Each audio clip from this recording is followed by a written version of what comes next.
Hi guys and welcome back to the channel Deepak Yadav Education. Welcome to the daily Hindu news and editorial analysis of 24th of January 2022. तो guys आज है तारीख 24 जनवरी 2022 और है Monday. देखेंगे आज के द हिंदू कंप्लीट न्यूज़पेपर को। द हिंदू कंप्लीट न्यूज़पेपर को एनालाइज करेंगे, बट लेक्चर में आगे बढ़ने से पहले अगर आप लोगों को इस लेक्चर का पीडीएफ चाहिए तो क्या करना है, सबसे पहले डाउनलोड करना है टेलीग्राम और फिर जाकर सर्च बॉक्स में टाइप करना है Deepak Yadav education. As you can see guys आप लोगों को ये वाला चैनल मिल जाएगा, इस पर क्लिक करना और जाकर इस चैनल को ज्वाइन कर लेना।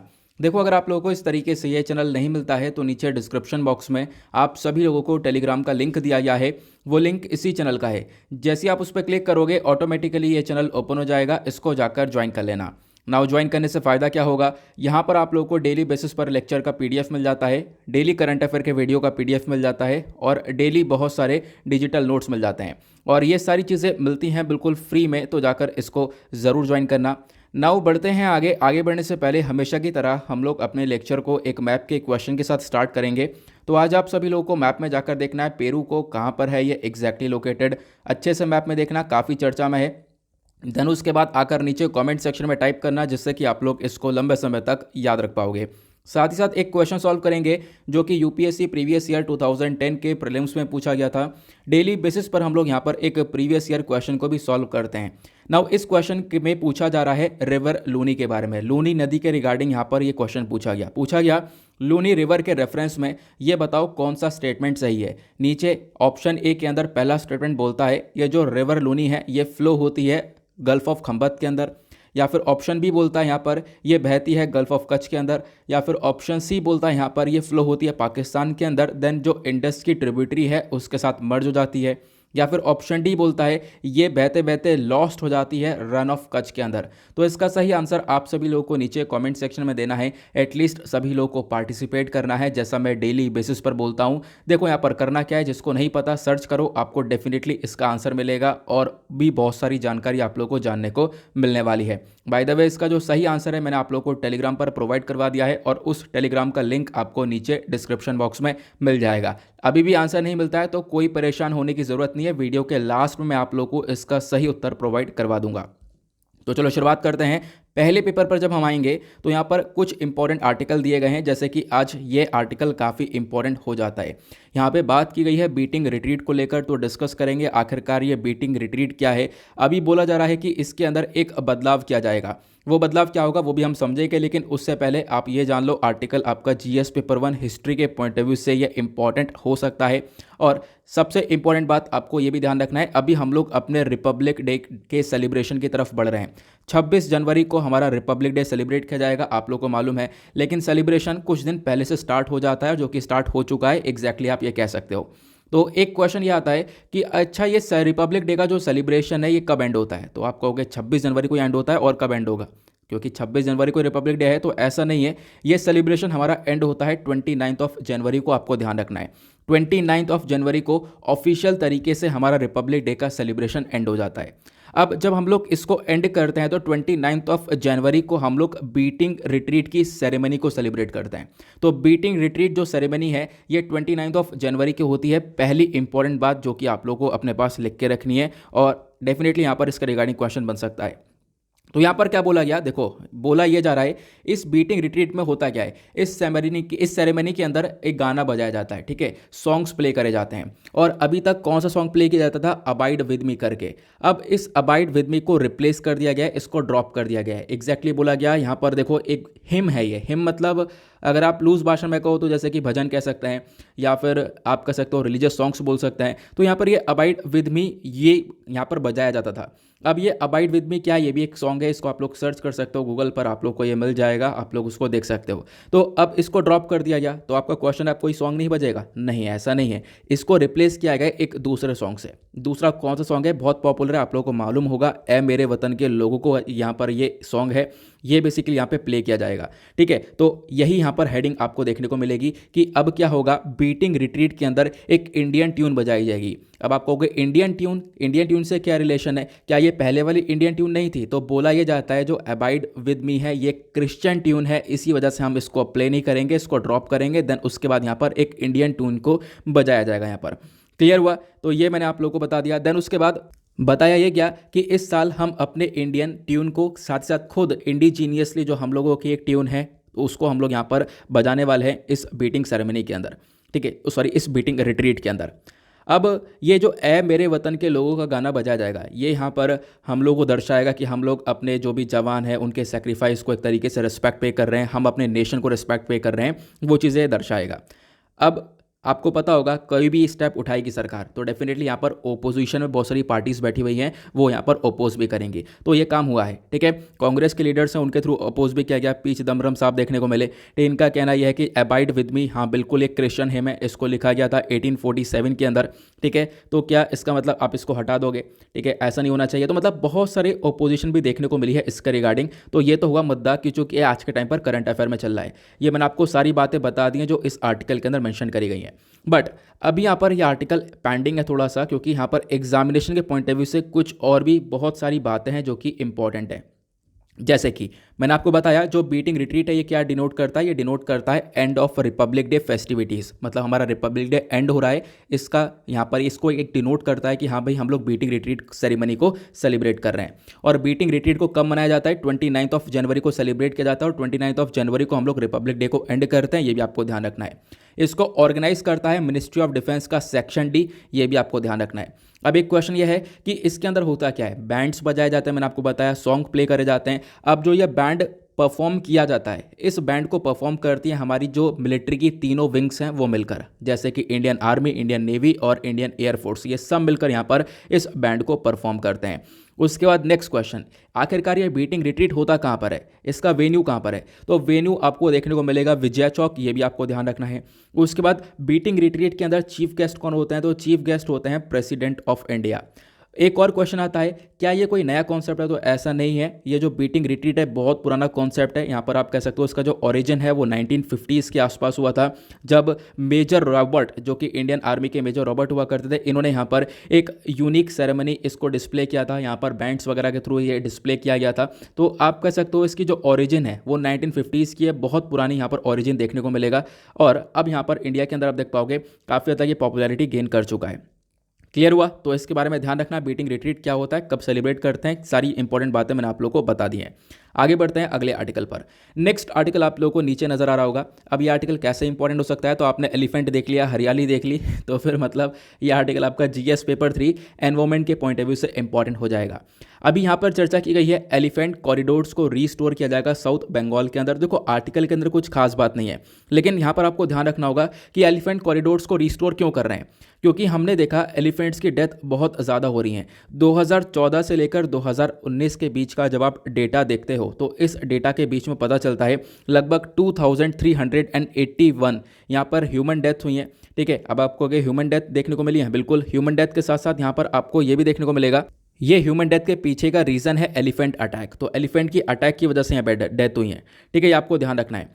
तो आप कहोगे ये चल क्या रहा है, देखो जब भी यहाँ पर एलिफेंट या फिर एक किसी इंसान की तरीके से कॉन्फ्लिक्ट हो जाता है, मान लो कोई भी यहाँ पर इंसान या जानवर का मैन एनिमल कॉन्फ्लिक्ट जिसको हम लोग बोलते हैं, इस कॉन्फ्लिक्ट के अंदर इंसान की जान चली जाती है या फिर वो जो इंसान है वो यहाँ पर जानवर को मार देता है, तो ये एक मैन एनिमल कॉन्फ्लिक्ट देखने को मिलता है और ये बहुत ज़्यादा आज के टाइम पर देखने को मिल रहा है।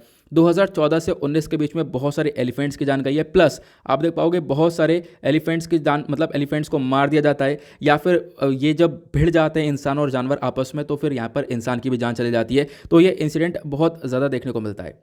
क्लियर हुआ। देन उसके बाद अभी डेटा क्या है, डेटा ये बताता है कि जो 2014 से लेकर 19 के बीच में जितनी भी डेथ हुई है, इसमें से 403 जो ह्यूमन डेथ हुई हैं जो कि एलिफेंट अटैक की वजह से हुई हैं, वो सिर्फ और सिर्फ बंगाल के अंदर से हुई है, साउथ बंगाल की साइड से हुई है। तो इसी वजह से यहाँ पर एलिफेंट कॉरिडोर्स को बनाया जा रहा है।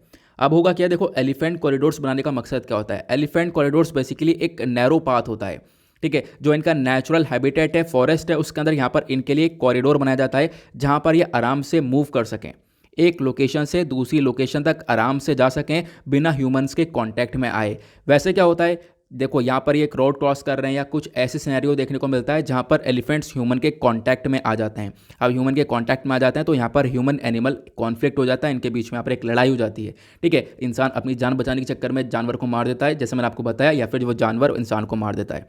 ये इस प्रकार का कॉन्फ्लिक्ट क्रिएट होता है। तो इस कॉन्फ्लिक्ट को कम करने के लिए अभी यहाँ पर इन कॉरिडोर्स को बनाया जा रहा है, ये आपको ध्यान रखना है। क्लियर हुआ? तो आर्टिकल में बस इतना ही इंपॉर्टेंट था जिसके बारे में ध्यान रख सकते हो। एलिफेंट कॉरिडोर्स क्या होता है मैंने आपको ये भी एग्जैक्टली बता दिया। लेकिन मैं आपको एलिफेंट के रिगार्डिंग आपको 2-4 बातें और बताना चाहूँगा जिसके रिगार्डिंग पहले क्वेश्चन पूछा गया और वो इंपॉर्टेंट बातें हैं। जैसे कि जब हम लोग एलिफेंट के बारे में बात करते हैं तो एलिफेंट सेंसस के बारे में ज़रूर ध्यान रख लेना। जो एलिफेंट का सेंसस होता है, जैसे ह्यूमन का सेंसस होता है, आपको पता होगा जनगणना होती है, हर 10 साल में होता है, यहाँ पर पॉपुलेशन की काउंटिंग की जाती है कि कितनी जनसंख्या है। उसी प्रकार से यहाँ पर ये एलिफेंट सेंसस होता है। इसको हम लोग 5 साल में एक बार करते हैं। ठीक है, ये सारा जो काम है ये प्रोजेक्ट एलिफेंट के अंडर में किया जाता है। जो आखिरी एलिफेंट सेंसस है वो 2017 के अंदर हुआ था, ध्यान रखना। और इस 2017 सेंसस के अकॉर्डिंग बताया गया कि इंडिया के अंदर जो इंडिया का एशियन एलिफेंट है, एशियन एलिफेंट की जो पॉपुलेशन है वो लगभग 27,312 आपको देखने को मिलेगी।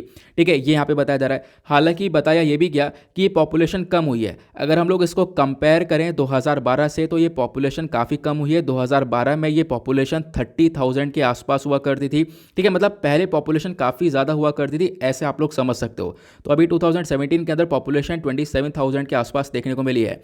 क्वेश्चन ये है कि कौन से राज्य में सबसे ज़्यादा एलिफेंट्स पाए जाते हैं, तो कर्नाटका आपको देखने को मिलेगा। कर्नाटका में हाईएस्ट नंबर ऑफ एलिफेंट्स देखने को मिलते हैं।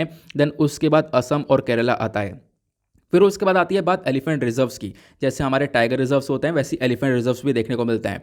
आज के टाइम पर भारत के अंदर 32 आपको एलिफेंट रिजर्व्स देखने को मिलेंगे। जो सबसे पहला रिजर्व था उसका नाम है शिंगबम एलिफेंट रिजर्व ऑफ झारखंड। ये आपको ध्यान रखना है, ये पहला एलिफेंट रिजर्व कहलाता है। क्लियर हुआ? मैंने आपको ये सारी बातें बता दी है, कुछ इंपॉर्टेंट एस्पेक्ट जोड़ दिए हैं, प्लस कुछ और इंपॉर्टेंट बातें भी हैं जिसको आप लोग टेलीग्राम वाले चैनल दीपक यादव एजुकेशन नोट्स वाले चैनल, इसका लिंक भी आपको नीचे डिस्क्रिप्शन बॉक्स में मिल जाएगा, तो वहाँ पर आप लोग देख सकते हो। जैसे कि एलिफेंट्स के बारे में आप लोगों को ये सारा डेटा प्रोवाइड कर रखा है। ठीक है, एलिफेंट्स आपको 2 प्रकार के देखने को मिलेंगे, एक एशियन एलिफेंट होता है, दूसरा अफ्रीकन एलिफेंट्स होता है। एशियन एलिफेंट ज़्यादातर इंडिया और इंडोनेशिया, श्रीलंका के अंदर पाया जाता है। मैंने अभी आपको इंडिया के अंदर कितनी पॉपुलेशन है वो बताया एशियन एलिफेंट्स की। अफ्रीकन एलिफेंट्स अफ्रीका वाले रीजन के अंदर देखने को मिलता है। ठीक है, ये डेटा मैंने आप लोगों को प्रोवाइड करवा रखा है। उसके बाद एशियन एलिफेंट अफ्रीकन एलिफेंट के बीच में क्या एक्जैक्टली डिफरेंस होता है ये मैंने आपको प्रोवाइड करवा रखा है।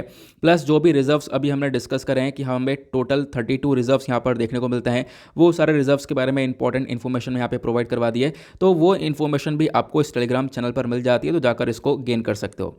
क्लियर हुआ? आगे बढ़ते हैं अगले आर्टिकल पर। हाँ देखो, आप कहोगे एक आर्टिकल हम छोड़ रहे हैं, वो ये वाला आर्टिकल है। इस आर्टिकल को हम लोग आगे कवर करेंगे, जो हम लोग अपना वर्ल्ड पेज कवर करेंगे। ठीक है, जो वर्ल्ड पेज जहाँ पर हम दुनियादारी की खबर पढ़ते हैं वहाँ पर हम लोग इसको कवर करने वाले हैं, क्योंकि ये उसी के रिगार्डिंग एक आर्टिकल दिया गया है। आगे बढ़ते हैं नाउ। उसके बाद आते हैं यहाँ पर एक नेक्स्ट न्यूज़। ये भी एक इंपॉर्टेंट आर्टिकल है, खासकर जीएस पेपर 2 पॉलिटी के पॉइंट ऑफ व्यू से। यहाँ पे चर्चा की गई है, एक पिटीशन है जो कि कॉन्जुगल राइट्स के रिगार्डिंग है। ये पिटीशन काफ़ी लंबे समय से पेंडिंग पड़ा हुआ है सुप्रीम कोर्ट के अंदर, ये यहाँ पर आर्टिकल के अंदर बताया गया। ठीक है, कोई स्टेटमेंट वाइज यहाँ पर चर्चा नहीं की जा रही है, बस खाली यहाँ पर एक छोटी सी इन्फॉर्मेशन दी गई है कि हाँ ये पिटीशन है और काफ़ी लंबे समय से यहाँ पर ये पेंडिंग में पड़ा है, तो इस पिटीशन के रिगार्डिंग चर्चा होनी चाहिए। फिर हुआ क्या, इस कॉन्जुगल राइट्स के बारे में सारी बातें बताई गई हैं कि कॉन्जुगल राइट्स का जो एक्सेस है, इसका जो ओरिजिन है वो यहाँ पर इंग्लैंड का है, मतलब अंग्रेज यहाँ पर इस कॉन्जुगल राइट्स को लेकर आए थे। वो सारी बातें यहाँ पे बताई गई हैं। मैं आप लोग को एक एक करके समझाता हूँ कि आखिरकार ये राइट्स होते क्या हैं। ठीक है, तो आर्टिकल मैंने आपको बताया पॉलिटी के पॉइंट ऑफ व्यू से इंपॉर्टेंट हो जाएगा। देखो, जब हम लोग कॉन्जुगल राइट्स के बारे में बात करते हैं तो बेसिकली यहाँ पर बात कर रहे हैं हम लोग मैरिज राइट्स के बारे में। शादी के रिगार्डिंग यहाँ पर कुछ राइट्स हैं जिसको हम लोग कॉन्जुगल राइट्स बोलते हैं। वैवाहिक संबंधित राइट्स आपको ये देखने को मिलेंगे। ठीक है, यहाँ पर क्या होता है, वेमेन और हस्बैंड दोनों के पास ये राइट है, या फिर आप कह सकते हो यहाँ पर स्पाउस हम वर्ड यूज़ करें तो ज़्यादा बेहतर रहेगा, अगर हम जेंडर न्यूट्रल की तरफ अगर बढ़ते हैं तो, है ना। फिलहाल तो यहाँ पर अगर हम स्पाउस वर्ड यूज़ करें, देखो होता क्या है, हस्बैंड और वाइफ दोनों के पास हक है कि दोनों यहाँ पर शादी के जो जोड़ा है उसमें बने रहें। और इस कॉन्जुगल राइट्स का मेन मकसद ये होता है कि जो यहाँ पर ये व्यक्ति हैं इनका डाइवोर्स ना हो। ठीक है, इनको डाइवोर्स से बचाया जाए, इनकी शादी टूटने से बचाया जा सके, इसीलिए हम यहाँ पर ये कॉन्जुगल राइट्स का इस्तेमाल करते हैं। तो एग्जैक्टली अगर हम लेमैन लैंग्वेज में समझें तो एग्जैक्टली यही मकसद है कि कॉन्जुगल राइट्स ये बेसिकली काम करता है कि किसी इंसान की जो शादी है वो ऐसे ही फालतू में ना टूट जाए। ठीक है, अब होता क्या है यहाँ पर मैं आपको समझाता हूँ। देखो, ये जो लॉ है इसके अंदर कुछ राइट्स को रिकग्नाइज किया गया है। यहाँ पर बोला गया कि देखो, मैरिज के रिगार्डिंग और डाइवोर्स के रिगार्डिंग सारी बातें बताई जाती हैं। अब ये कॉन्जुगल राइट्स कहाँ पर मेंशन्ड है, तो हिंदू मैरिज एक्ट के अंदर जो सेक्शन 9 है यहाँ पर आपको ये मेंशन्ड देखने को मिलेगा। और यहाँ पे बोला गया, देखो होता एग्जैक्टली क्या है, ईदर हस्बैंड और वाइफ, मतलब कि यहाँ पर चाहे वो हस्बैंड हो या फिर वो वाइफ हो, ठीक है, अगर वो यहाँ पर डाइवोर्स करने को बोलते हैं, ठीक है, उसके पीछे का कोई रीज़न नहीं है, उसके पीछे का कोई रीज़न नहीं है, लेकिन वो डाइवोर्स करने के लिए यहाँ पर आगे बढ़ते हैं, तो बेसिकली यहाँ पर आप कह सकते हो उनको प्रोटेक्शन दी जा सकती है, वो डाइवोर्स को रोका जा सकता है, क्योंकि यहाँ पर वो कॉन्जुगल राइट्स के अंदर आएगा।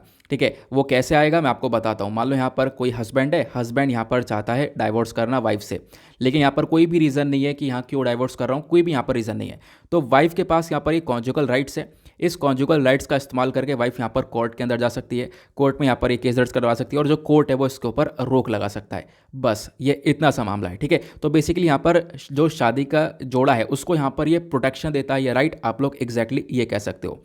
ठीक है, तो कॉन्जुगल राइट्स क्या होता है, आई होप आप लोग समझ गए होंगे। देन उसके बाद यहाँ पर बताया गया कि देखो, ये जो कॉन्जुगल राइट्स है इसका ओरिजिन क्या है, मतलब ये कहाँ से ओरिजिनेट हुआ है, तो देखो जूइश लॉ से ये निकल कर आया है। बेसिकली बताया गया ये जो रेस्टिट्यूशन ऑफ कॉन्जुगल राइट्स है ये इंडिया के अंदर आया और ब्रिटिश रूल के माध्यम से आया, क्योंकि ब्रिटिशर्स यहाँ पर काफ़ी तेज़ी से इसको वाइड स्प्रेड कर चुके थे और वही लोग यहाँ पर लेकर आए। और फिर उसके बाद बताया ये भी गया कि वही जो मैं आप लोगों को बता चुका हूँ कि जो यहाँ पर वाइफ और हस्बैंड है वो दोनों बिना रीज़न के आप कह सकते हो एक दूसरे को नहीं छोड़ सकते, उसके पीछे का एक रीज़न होना चाहिए, लेकिन बट यहाँ पर कोई रीज़न नहीं है, तो आप लोग कह सकते हो वो कॉन्जुगल राइट्स के अंदर उनको एक प्रोटेक्शन मिल जाती है। तो क्लियर हुआ कॉन्जुगल राइट्स एग्जैक्टली क्या होते हैं, वही चीज़ें यहाँ पर मेंशन करी गई है। मैंने आप लोगों को कॉन्जुगल राइट्स का जो ओरिजिन है उसके बारे में बताया। ठीक है, फिर उसके बाद यहाँ पर चर्चा की गई है कि यहाँ पर देखो होता एक चीज़ और है, वो ये है कि अगर मान लो तब भी इंसान नहीं मानता, ठीक है, इंसान तब भी यहाँ पर डाइवोर्स देने को तैयार है, तो यहाँ पर उस व्यक्ति की जो प्रॉपर्टी है वो अटैच कर दी जाती है दूसरे व्यक्ति के साथ, ताकि यहाँ पर ये शादी ना टूटे, क्योंकि अगर कोई रीज़न नहीं है तो यहाँ पर शादी नहीं टूटेगी, इसको यहाँ पर कोर्ट इंश्योर करता है, ये आप लोगों को ध्यान रखना है। फिर उसके बाद ये तो बात हुई कॉन्जुगल राइट्स के बारे में, इतनी इन्फॉर्मेशन यहाँ पर ये प्रोवाइड करवाई गई। उसके बाद दूसरे पैरा में यहाँ पर काम शुरू हो जाता है मैरिटल रेप के बारे में। आपको मालूम होगा मैरिटल रेप रिसेंटली काफ़ी चर्चा में देखने को मिला है, ठीक है, और मैरिटल रेप के बारे में आप लोग को ऑलरेडी काफ़ी डिटेल में समझा चुका हूँ। और मैरिटल रेप के रिगार्डिंग क्या होता है, एक एक्सेप्शन मिल जाता है, आप लोगों को बताना है हमारे इंडियन पिनल कोड के अंदर कौन से सेक्शन में यहाँ पर आप कह सकते हो मैरिटल रेप को कहीं ना कहीं एक लीगैलिटी मिली हुई है, तो उस सेक्शन का नाम नीचे कमेंट सेक्शन में बताना है। अभी रिसेंटली हम लोगों ने काफ़ी डिटेल में डिस्कस किया है, चाहे वो डेली करंट अफेयर का वीडियो हो, चाहे वो न्यूज़पेपर एनालिसिस का वीडियो हो, तो इसका आंसर आप लोग नीचे कमेंट सेक्शन में ज़रूर देना। अब इसमें ध्यान के रखना है आप लोगों को, हमने जो इसके बारे में पढ़ा कॉन्जुगल राइट्स के बारे में, तो ध्यान रखना है कि कौन से एक्ट के अंदर, खासकर हिंदू मैरिज एक्ट के अंदर कौन से सेक्शन के अंदर, खासकर सेक्शन 9 के अंदर ये सारी बातें मेंशन करी गई हैं। आगे बढ़ते हैं अगले आर्टिकल पर। नेक्स्ट आर्टिकल आप लोग को यहाँ पर दिखेगा, ये वनडे एग्जामिनेशन के पॉइंट ऑफ व्यू से इंपॉर्टेंट हो सकता है। फिलहाल यहाँ पर यूपीएससी डायरेक्टली यहाँ पर इस प्रकार से क्वेश्चन नहीं पूछेगा, क्योंकि आप लोगों ने प्रीवियस क्वेश्चन पेपर देखे होंगे, तो ऐसा क्वेश्चन अभी तक नहीं पूछा गया 20-25 सालों में। फिलहाल यहाँ पर क्या पूछा गया है, इस आर्टिकल के अंदर बताया गया एक पर्सन है, एक आर्कियोलॉजिस्ट है जिनका नाम है नागास्वामी, अभी यहाँ पर इनकी डेथ हुई है, लगभग उम्र इनकी 92 हो चुकी थी, एक इंपॉर्टेंट व्यक्ति थे, तो इसी वजह से यहाँ पर आर्टिकल काफ़ी चर्चा में आया। अब एग्जैक्टली कौन थे ये, तो जो हमारा डिपार्टमेंट ऑफ आर्कियोलॉजी है उसके फर्स्ट डायरेक्टर ये थे, तो इसी वजह से काफ़ी चर्चा में है, तो डेफिनेटली आपसे वनडे एग्जामिनेशन में क्वेश्चन बन सकता है, तो ज़रूर इसके बारे में ध्यान रखना है। फिर बाद में इनके बारे में बताया गया, इनका जन्म कब हुआ, ठीक है, क्या क्या इन्होंने यहाँ पर गेन किया, कहाँ कहाँ से पढ़ाई करी, फिर उसके बाद इन्होंने यहाँ पर एक वेबसाइट को मेंटेन किया हुआ है, उसका नाम है tamilartsacademy.com करके एक वेबसाइट आपको देखने को मिलेगी। उस वेबसाइट पर बताया गया है काफ़ी सारे हिस्टोरिकल मॉन्यूमेंट्स के बारे में और भी इंस्क्रिप्शंस के बारे में, सारी चीज़ें यहाँ पर मेंशन करी गई हैं, ये यहाँ पर इन्फॉर्मेशन आपको दी गई है। आगे बढ़ते हैं इंपॉर्टेंट आर्टिकल पर। ना उसके बाद जो नेक्स्ट पेज है यहाँ पर अगेन वायरसेस के बारे में चर्चा की गई है। अभी वायरस के अंदर 80% बढ़ोतरी देखने को मिली। ये सारे आर्टिकल हमारे एग्जामिनेशन के पॉइंट ऑफ व्यू से इंपॉर्टेंट नहीं होते हैं। देखो कोविड के बारे में भी काफ़ी चर्चा की गई है। आप डायरेक्टली आते हैं पेज नंबर 13 के ऊपर, दैट इज़ वर्ल्ड सेक्शन, देखेंगे दुनियादारी में क्या चल रहा है। यहाँ पर एक इंपॉर्टेंट आर्टिकल है इस पेपर पर। पहले तो आपको ये भी आर्टिकल आपको देखने को मिलेगा। अभी हुआ क्या है, तालिबान और अफगानिस्तान सिविल सोसाइटी मेंबर्स के बीच में जो ओस्लो टॉक है वो शुरू हो चुकी है। यहाँ पर क्या हुआ है, जो आप कह सकते हो ये जो तालिबानी है, ठीक है। ये कहाँ पे पहुँचे हैं? ये यूरोप में पहुँचे, ठीक है। अब ये यूरोप में पहुँचे हैं, डिस्कशन चल रहा है किस चीज़ को लेकर, ह्यूमन राइट्स को लेकर, ठीक है। तो इन सब कुछ चीज़ों को लेकर बातचीत चल रही है और ये डिस्कशन स्टार्ट हो चुका है ऑलरेडी संडे के अंदर। इस पूरे टॉक को यहाँ पर, इस पूरे ओस्लो टॉक को हेड किया गया है जो फॉरेन मिनिस्टर हैं आमिर खान मुत्तकी, इनके थ्रू, ठीक है। ये आपको देखने को मिलेगा, तो वो चीज़ें मेंशन करी गई हैं। अब हुआ क्या है, तालिबान जब से यहाँ पर एक तरीके से इन्होंने कंट्रोल किया है अफगानिस्तान को, कब? अगस्त के टाइम पर ये कंट्रोल किया था, तब से आप देख पाओगे अभी तक कोई भी ऐसी प्रॉपर डिस्कशन चला नहीं था। लाओ फिलहाल अब यहाँ पर आप देख पाओगे, यहाँ पर एक कंट्री के साथ, खासकर यूरोपियन कंट्रीज़ के साथ चर्चा कर रहे हैं ताकि यहाँ पर ह्यूमन राइट्स जो बेसिकली है उसको प्रोटेक्शन मिले। साथ ही साथ अफगानिस्तान के अंदर जो आज के टाइम पर क्राइसिस चल रहे हैं, उन क्राइसिस के ऊपर फोकस किया जा सके। क्राइसिस क्या चल रहे हैं ये आप लोगों को पता ही होगा, एग्जैक्टली आपको देखने को मिलेगा, काफ़ी बुरा हाल है, भुखमरी वगैरह बहुत ज़्यादा देखने को मिलेगी। तो उसके रिगार्डिंग यहाँ पर ये सोल्यूशन लेने की पूरी तरह से कोशिश कर रहे हैं।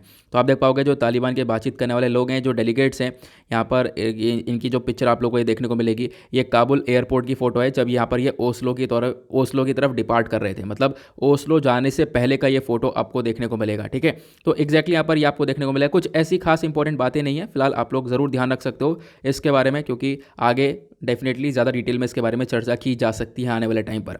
उसके बाद आता है यहाँ पर एक और इम्पॉर्टेंट आर्टिकल, चर्चा की गई है पेरू के बारे में। मैंने आप लोगों को बोला था कि पेरू को अच्छे से मैप में देखना है। अभी क्या हुआ, पेरू ने डिक्लेयर कर दिया है एक एनवायरमेंटल इमरजेंसी। अब ये क्यों डिक्लेयर किया गया? ये यहाँ पर डिक्लेयर किया गया है ऑयल स्पिल को देखते हुए। ऑयल स्पिल का मतलब क्या होता है? तेल का पानी के अंदर पूरी तरह से फैल जाना, समुद्र के अंदर तेल फैल जाना। आप कहोगे क्या हो गया इसमें? तो देखो, आपको पता होगा रिसेंटली एक बहुत बड़ा वॉल्केनिक इरप्शन हुआ था तोंगा के अंदर, एक बहुत बड़ा वॉल्केनिक इरप्शन हुआ था। अच्छा, उस वॉल्केनो का नाम थोड़ा अजीब सा है, उस वॉल्केनो का नाम क्या है नीचे कमेंट सेक्शन में आपको उसका नाम बताना है, ठीक है। ये जो वॉल्केनिक इरप्शन हुआ तोंगा में, अब इसकी वजह से काफ़ी विस्फोट हुआ, मतलब काफ़ी तेज़ी से आवाज़ गई दूर तक और काफ़ी डिस्ट्रक्शन भी देखने को मिला। जैसा हम लोगों ने देखा, बताया ये जा रहा था कि लगभग बहुत दूर दूर तक, कोस्टल एरियाज तक, यूएस तक यहाँ पर इसकी साउंड सुनाई दी गई थी जैसे ये वॉल्केनो इरप्ट हुआ था। ये जो वॉल्केनो था ये पानी के अंदर था, इसको हम लोग सबमरीन वॉल्केनो बोलते हैं, ये भी आप लोगों को मालूम होगा। अब हुआ क्या, इस वॉल्केनो के इरप्शन की वजह से बहुत तगड़ी लहरें क्रिएट हुई हैं, ठीक है। सुनामी वाली यहाँ पर आप देख पाओगे ये लहरें क्रिएट हुई हैं। अब ये जो वेव्स क्रिएट हुई हैं इसकी वजह से क्या हुआ है, यहाँ पर जो पेरू वाला रीजन आपको देखने को मिलेगा, खासकर अगर हम लोग एग्जैक्टली बात करें तो जैसे कि आप मान लो यहाँ पर ये ऑस्ट्रेलिया का मैप है। थोड़ा सा मैं आप लोग को मैप का स्ट्रक्चर बना के समझा देता हूँ। मान लो सपोज यहाँ पर ये ऑस्ट्रेलिया है, ऊपर आपको ये तोंगा देखने को मिल जाएगा, इधर आप लोग को यहाँ पर क्या है, ये साउथ अमेरिका देखने को मिल जाएगा, ठीक है। साउथ अमेरिका में एग्जैक्टली आपको यहाँ पर ये जो है ये पेरू वाला रीजन देखने को मिलता है, ठीक है। ये यहाँ पर मैं ऊपर बना भी देता हूँ, यहाँ पर आप लोग को ये पेरू वाला रीजन देखने को मिल जाएगा। तो बोला गया यहाँ पे विस्फोट हुआ, तो इसकी वजह से क्या हुआ, लहरें क्रिएट हुई। उन वेव्स की वजह से यहाँ पर पेरू वाले रीजन में, ये इनका कोस्टल एरिया हो गया। अब इस वाले रीजन के अंदर क्या हुआ है, यहाँ पर इनके जो शिप्स वगैरह उनको काफ़ी बड़ा नुकसान हुआ है और उसकी वजह से ऑयल स्पिल हुआ है, ठीक है। ऑयल स्पिल मतलब तेल यहाँ पर पानी के अंदर फैला है। यहाँ पर इनका पूरा टैंकर शिप था, उस टैंकर शिप में से यहाँ पर आप कह सकते हो लगभग 6000 जो बैरल्स हैं ऑयल के, वो यहाँ पर फैल चुके हैं। मतलब ये जो तेल है वो क्या हो गया, पानी के अंदर पूरी तरह से फैल चुका है। अब तेल फैला तो इसकी वजह से काफ़ी नुकसान हो रहा है पेरू को एनवायरमेंटल नुकसान भी हो रहा है, उससे बहुत सारी जो बर्ड्स हैं, एक्वाटिक एनिमल्स हैं, उनकी जान जा रही है। प्लस टूरिज्म इंडस्ट्रीज़ को भी काफ़ी बड़ा अफेक्ट पड़ेगा, कोई वहाँ पर घूमने नहीं जाएगा। ऑब्वियस सी बात है, कोस्टल एरिया है, वहाँ पर फिर घूमने भी कोई जाने वाला नहीं है। तो इस प्रकार की चीज़ें यहाँ पर देखने को मिल रही हैं। तो पेरू के अंदर ये सब मामला क्रिएट हुआ। अब यहाँ पर क्वेश्चन ये आता है कि चलो ऑयल स्पिल हो गया, क्या इसका कोई सोल्यूशन नहीं है? देखो, अलग अलग यहाँ पर सोल्यूशन हो सकते हैं इसके, जैसे कि पहला यहाँ पर बोला गया स्किमिंग का मतलब होता है removal of a substance from the surface of a liquid. यहाँ पर क्या है, लिक्विड में से किसी चीज़ को निकालना, उसको हम लोग स्किमिंग बोलते हैं। तो आप स्किमिंग कर सकते हो। स्किमिंग करना कब है, तो यहाँ पर ये जो मतलब तेल है, ये तेल पूरी तरह से ना फैल जाए, इस पूरे एरिया को ना बर्बाद कर दे, उससे पहले ही यहाँ पर आपको क्या करना पड़ेगा, इसको एक तरीके से आपको निकालना पड़ेगा। या फिर क्या कर सकते हो, देखो अब क्या हुआ, पानी के अंदर जब ये तेल फैला तो इसके अंदर बड़े बड़े पैचेस बन गए होंगे, बड़े बड़े तेल के यहाँ पर एक तरीके से आपको पैचेस दिख रहे होंगे, तो उनको जला सकते हो आप लोग, ठीक है। उसको आप लोग जला दोगे, बर्न कर दोगे, तो बताया गया यहाँ पर उससे तेल खत्म हो सकता है। या फिर और क्या बताया गया, एक और सोल्यूशन हो सकता है, यहाँ पर कुछ केमिकल डिस्पर्सेंट है, उसको रिलीज़ कर सकते हो, ठीक है। यहाँ पर केमिकल डिस्पर्सेंट क्या करते हैं, जो यहाँ पर पैचेस होंगे, यानी कि ऑयल के बड़े बड़े यहाँ पर पैचेस बन गए होंगे ऐसे करके, जैसे आप पानी में ऑयल डालोगे ना, तेल डालते हो कोई भी, तो ऐसे करके पैचेस नहीं बन जाते हैं। तो यहाँ पर ये जो पैचेस हैं, इनको ये जो केमिकल डिस्पर्सेंट है वो छोटे छोटे टुकड़ों में तोड़ देगा। ठीक है, आप ये कुछ केमिकल्स डाल सकते हो जिसकी मदद से क्या होगा, इन पैचेस को छोटे छोटे टुकड़ों में तोड़ा जा सकता है, ड्रॉपलेट्स में तोड़ा जा सकता है। फिर उसके बाद यहाँ पर जो माइक्रोब्स उसको कंज्यूम कर लेंगे और फिर वो इतना ज़्यादा हार्मफुल, उतना ज़्यादा खतरनाक भी नहीं होंगे। तो ये यहाँ पर सोल्यूशन हो सकता है। देखो, ऑयल स्पिल के सोल्यूशन आप लोग को ध्यान रखना है। ऑयल स्पिल अपने आप में एक बड़ी यहाँ पर प्रॉब्लम बनती जा रही है। पिछले साल 2 ऑयल स्पिल हुए थे, मेरे ख्याल से एक मॉरिशस में हुआ था, मुझे ध्यान नहीं आ रहा, और एक और हुआ था ऑयल स्पिल, मुझे यहाँ पर करेक्टली याद नहीं आ रहा है, मैं आपको बता दूंगा। फिलहाल तो यहाँ पर पिछले साल भी 2 ऑयल स्पिल हुए, तो ध्यान रखना ऑयल स्पिल के रिगार्डिंग क्या क्या सोल्यूशन हो सकता है। 3 सोल्यूशन मैंने आप लोगों को बताया। अब उसके बाद ये भी ध्यान रखना, जब भी ऑयल स्पिल के ऊपर कुछ लिखने को आता है तो दुनिया के 2 इंसिडेंट आपको लिखने ही लिखना है। ठीक है, जैसे कि यहाँ पर दुनिया का एक बहुत बड़ा सा ऑयल स्पिल हुआ था, मतलब सबसे बड़ा जो ऑयल स्पिल है दुनिया का वो हुआ था कहाँ पर, पर्शियन गल्फ वॉर में। ठीक है, जो पर्शियन गल्फ वॉर है वहाँ पर ऑयल स्पिल हुआ था 1991 में। लगभग 380 मिलियन से ज़्यादा जो गैलन से बेसिकली ऑयल के, वो यहाँ पर एक तरीके से आप कह सकते हो कि इसके अंदर पोर कर दिए गए थे, पानी के अंदर गिरा दिए गए थे। जो हमारा पर्शियन गल्फ है उसके अंदर पानी के अंदर इराक की फोर्सेस के थ्रू ये सारा तेल गिरा दिया गया था। तो अपने आप में समझ सकते हो तेल जब गिराया गया तो उससे कितना बड़ा ऑयल स्पिल देखने को मिला होगा, और ये अपने आप में कितना ज़्यादा ह्यूज नंबर देखने को मिल रहा था। ठीक है, उसके बाद यहाँ पर एक दूसरा इंसिडेंट हुआ था 2010 के अंदर, deep water horizon oil spill के नाम से जाना जाता था, जो गल्फ ऑफ मैक्सिको आपको देखने को मिलेगा। यूएस और मैक्सिको के जो बीच में ऐसा गल्फ बना हुआ है। ठीक है, यहाँ पर ये जो गल्फ बना हुआ है किसके, यूएस और मैक्सिको के बीच में, ऊपर आपका यूएस हुआ, नीचे आपका मैक्सिको हुआ, ये गल्फ ऑफ मैक्सिको कहलाता है। तो इसके अंदर भी काफ़ी सारा ऑयल एक तरीके से स्पिल हुआ था।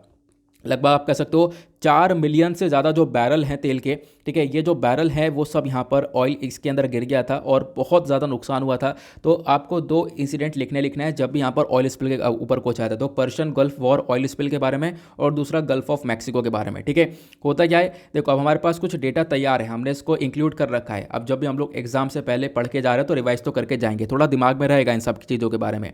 होता क्या है, जब हम लोग लिखने कुछ बैठते हैं, अगर हमने कुछ अलग से नहीं पढ़ रखा है तो वहाँ पर कुछ आइडिया आता ही नहीं है। हम लोग को वैसे ही बहुत कम मिल रहा है टाइम, 7 से 8 मिनट मिल रहे हैं, वहाँ पर एक आंसर पूरा लिखना है, तो उसमें मतलब सोचने तक का टाइम नहीं, आपके पास कंटेंट पहले से ही रेडी होना चाहिए। ये मैं आप लोगों को पहले ही बता चुका हूँ कि कंटेंट हर एक टॉपिक के रिगार्डिंग थोड़ा थोड़ा जान लो, वो ज़्यादा बहुत इंपॉर्टेंट मतलब चीज़ मैटर करती है। हर एक टॉपिक के रिगार्डिंग थोड़ी थोड़ी इन्फॉर्मेशन भी होगी ना, तो उसको आप काफ़ी कुछ बनाकर लिख सकते हो। बट है क्या, उसके बारे में पता तो होना चाहिए। तो ऑयल स्पिल के बारे में काफ़ी कुछ आप लोगों ने जान लिया है, इसको ज़रूर अपने पास थोड़ा सा नोट डाउन करके रख लेना। ठीक है, एक इंपॉर्टेंट यहाँ पर ये इशू बन सकता है। और जैसे मैंने आपको बताया कि हमारे पास मैटर पहले से तैयार होना चाहिए, यहाँ पे सोचने का टाइम भी नहीं मिलेगा, तो मैटर तैयार रहेगा तो डेफिनेटली हम उसको लिख पाएंगे। ना अब चलते हैं हम लोग अपने डायरेक्टली एडिटोरियल पर। तो कहोगे इकोनॉमी नहीं कवर करेंगे, तो आज मंडे है, मंडे में इकोनॉमी या फिर बिजनेस का पेज आता नहीं है, अब डायरेक्टली हम लोग एडिटोरियल को ही कवर करने वाले हैं। now आते हैं पेज नंबर 8 के ऊपर, दैट इज एडिटोरियल सेक्शन। तो यहाँ पर ये जो पहला एडिटोरियल है ये बात करता है इकोनॉमी को लेकर। तो अगेन जीएस पेपर 3 इकोनॉमी से रिलेट कर सकते हो। यहाँ पर सी रंगराजन और डॉक्टर DK श्रीवास्तव जी ने यहाँ पर इस आर्टिकल को लिखा है। यहाँ पे बात करते हैं इकोनॉमिक एक्टिविटीज़ को लेकर। कोविड-19 के टाइम पर इकोनॉमी काफ़ी चौपट हुई है, उसको कैसे रिवाइव किया जा सकता है उसके बारे में यहाँ पर ये बताते हैं। तो यहाँ पे हम लोग इनके पॉइंट ऑफ व्यूज़ को देखेंगे, काफ़ी इंपॉर्टेंट हैं। उसके बाद नेक्स्ट आर्टिकल इलेक्शंस के बारे में चर्चा कर रहा है, तो यहाँ पर ये वाला आर्टिकल हमारे लिए बिल्कुल भी इंपॉर्टेंट नहीं है।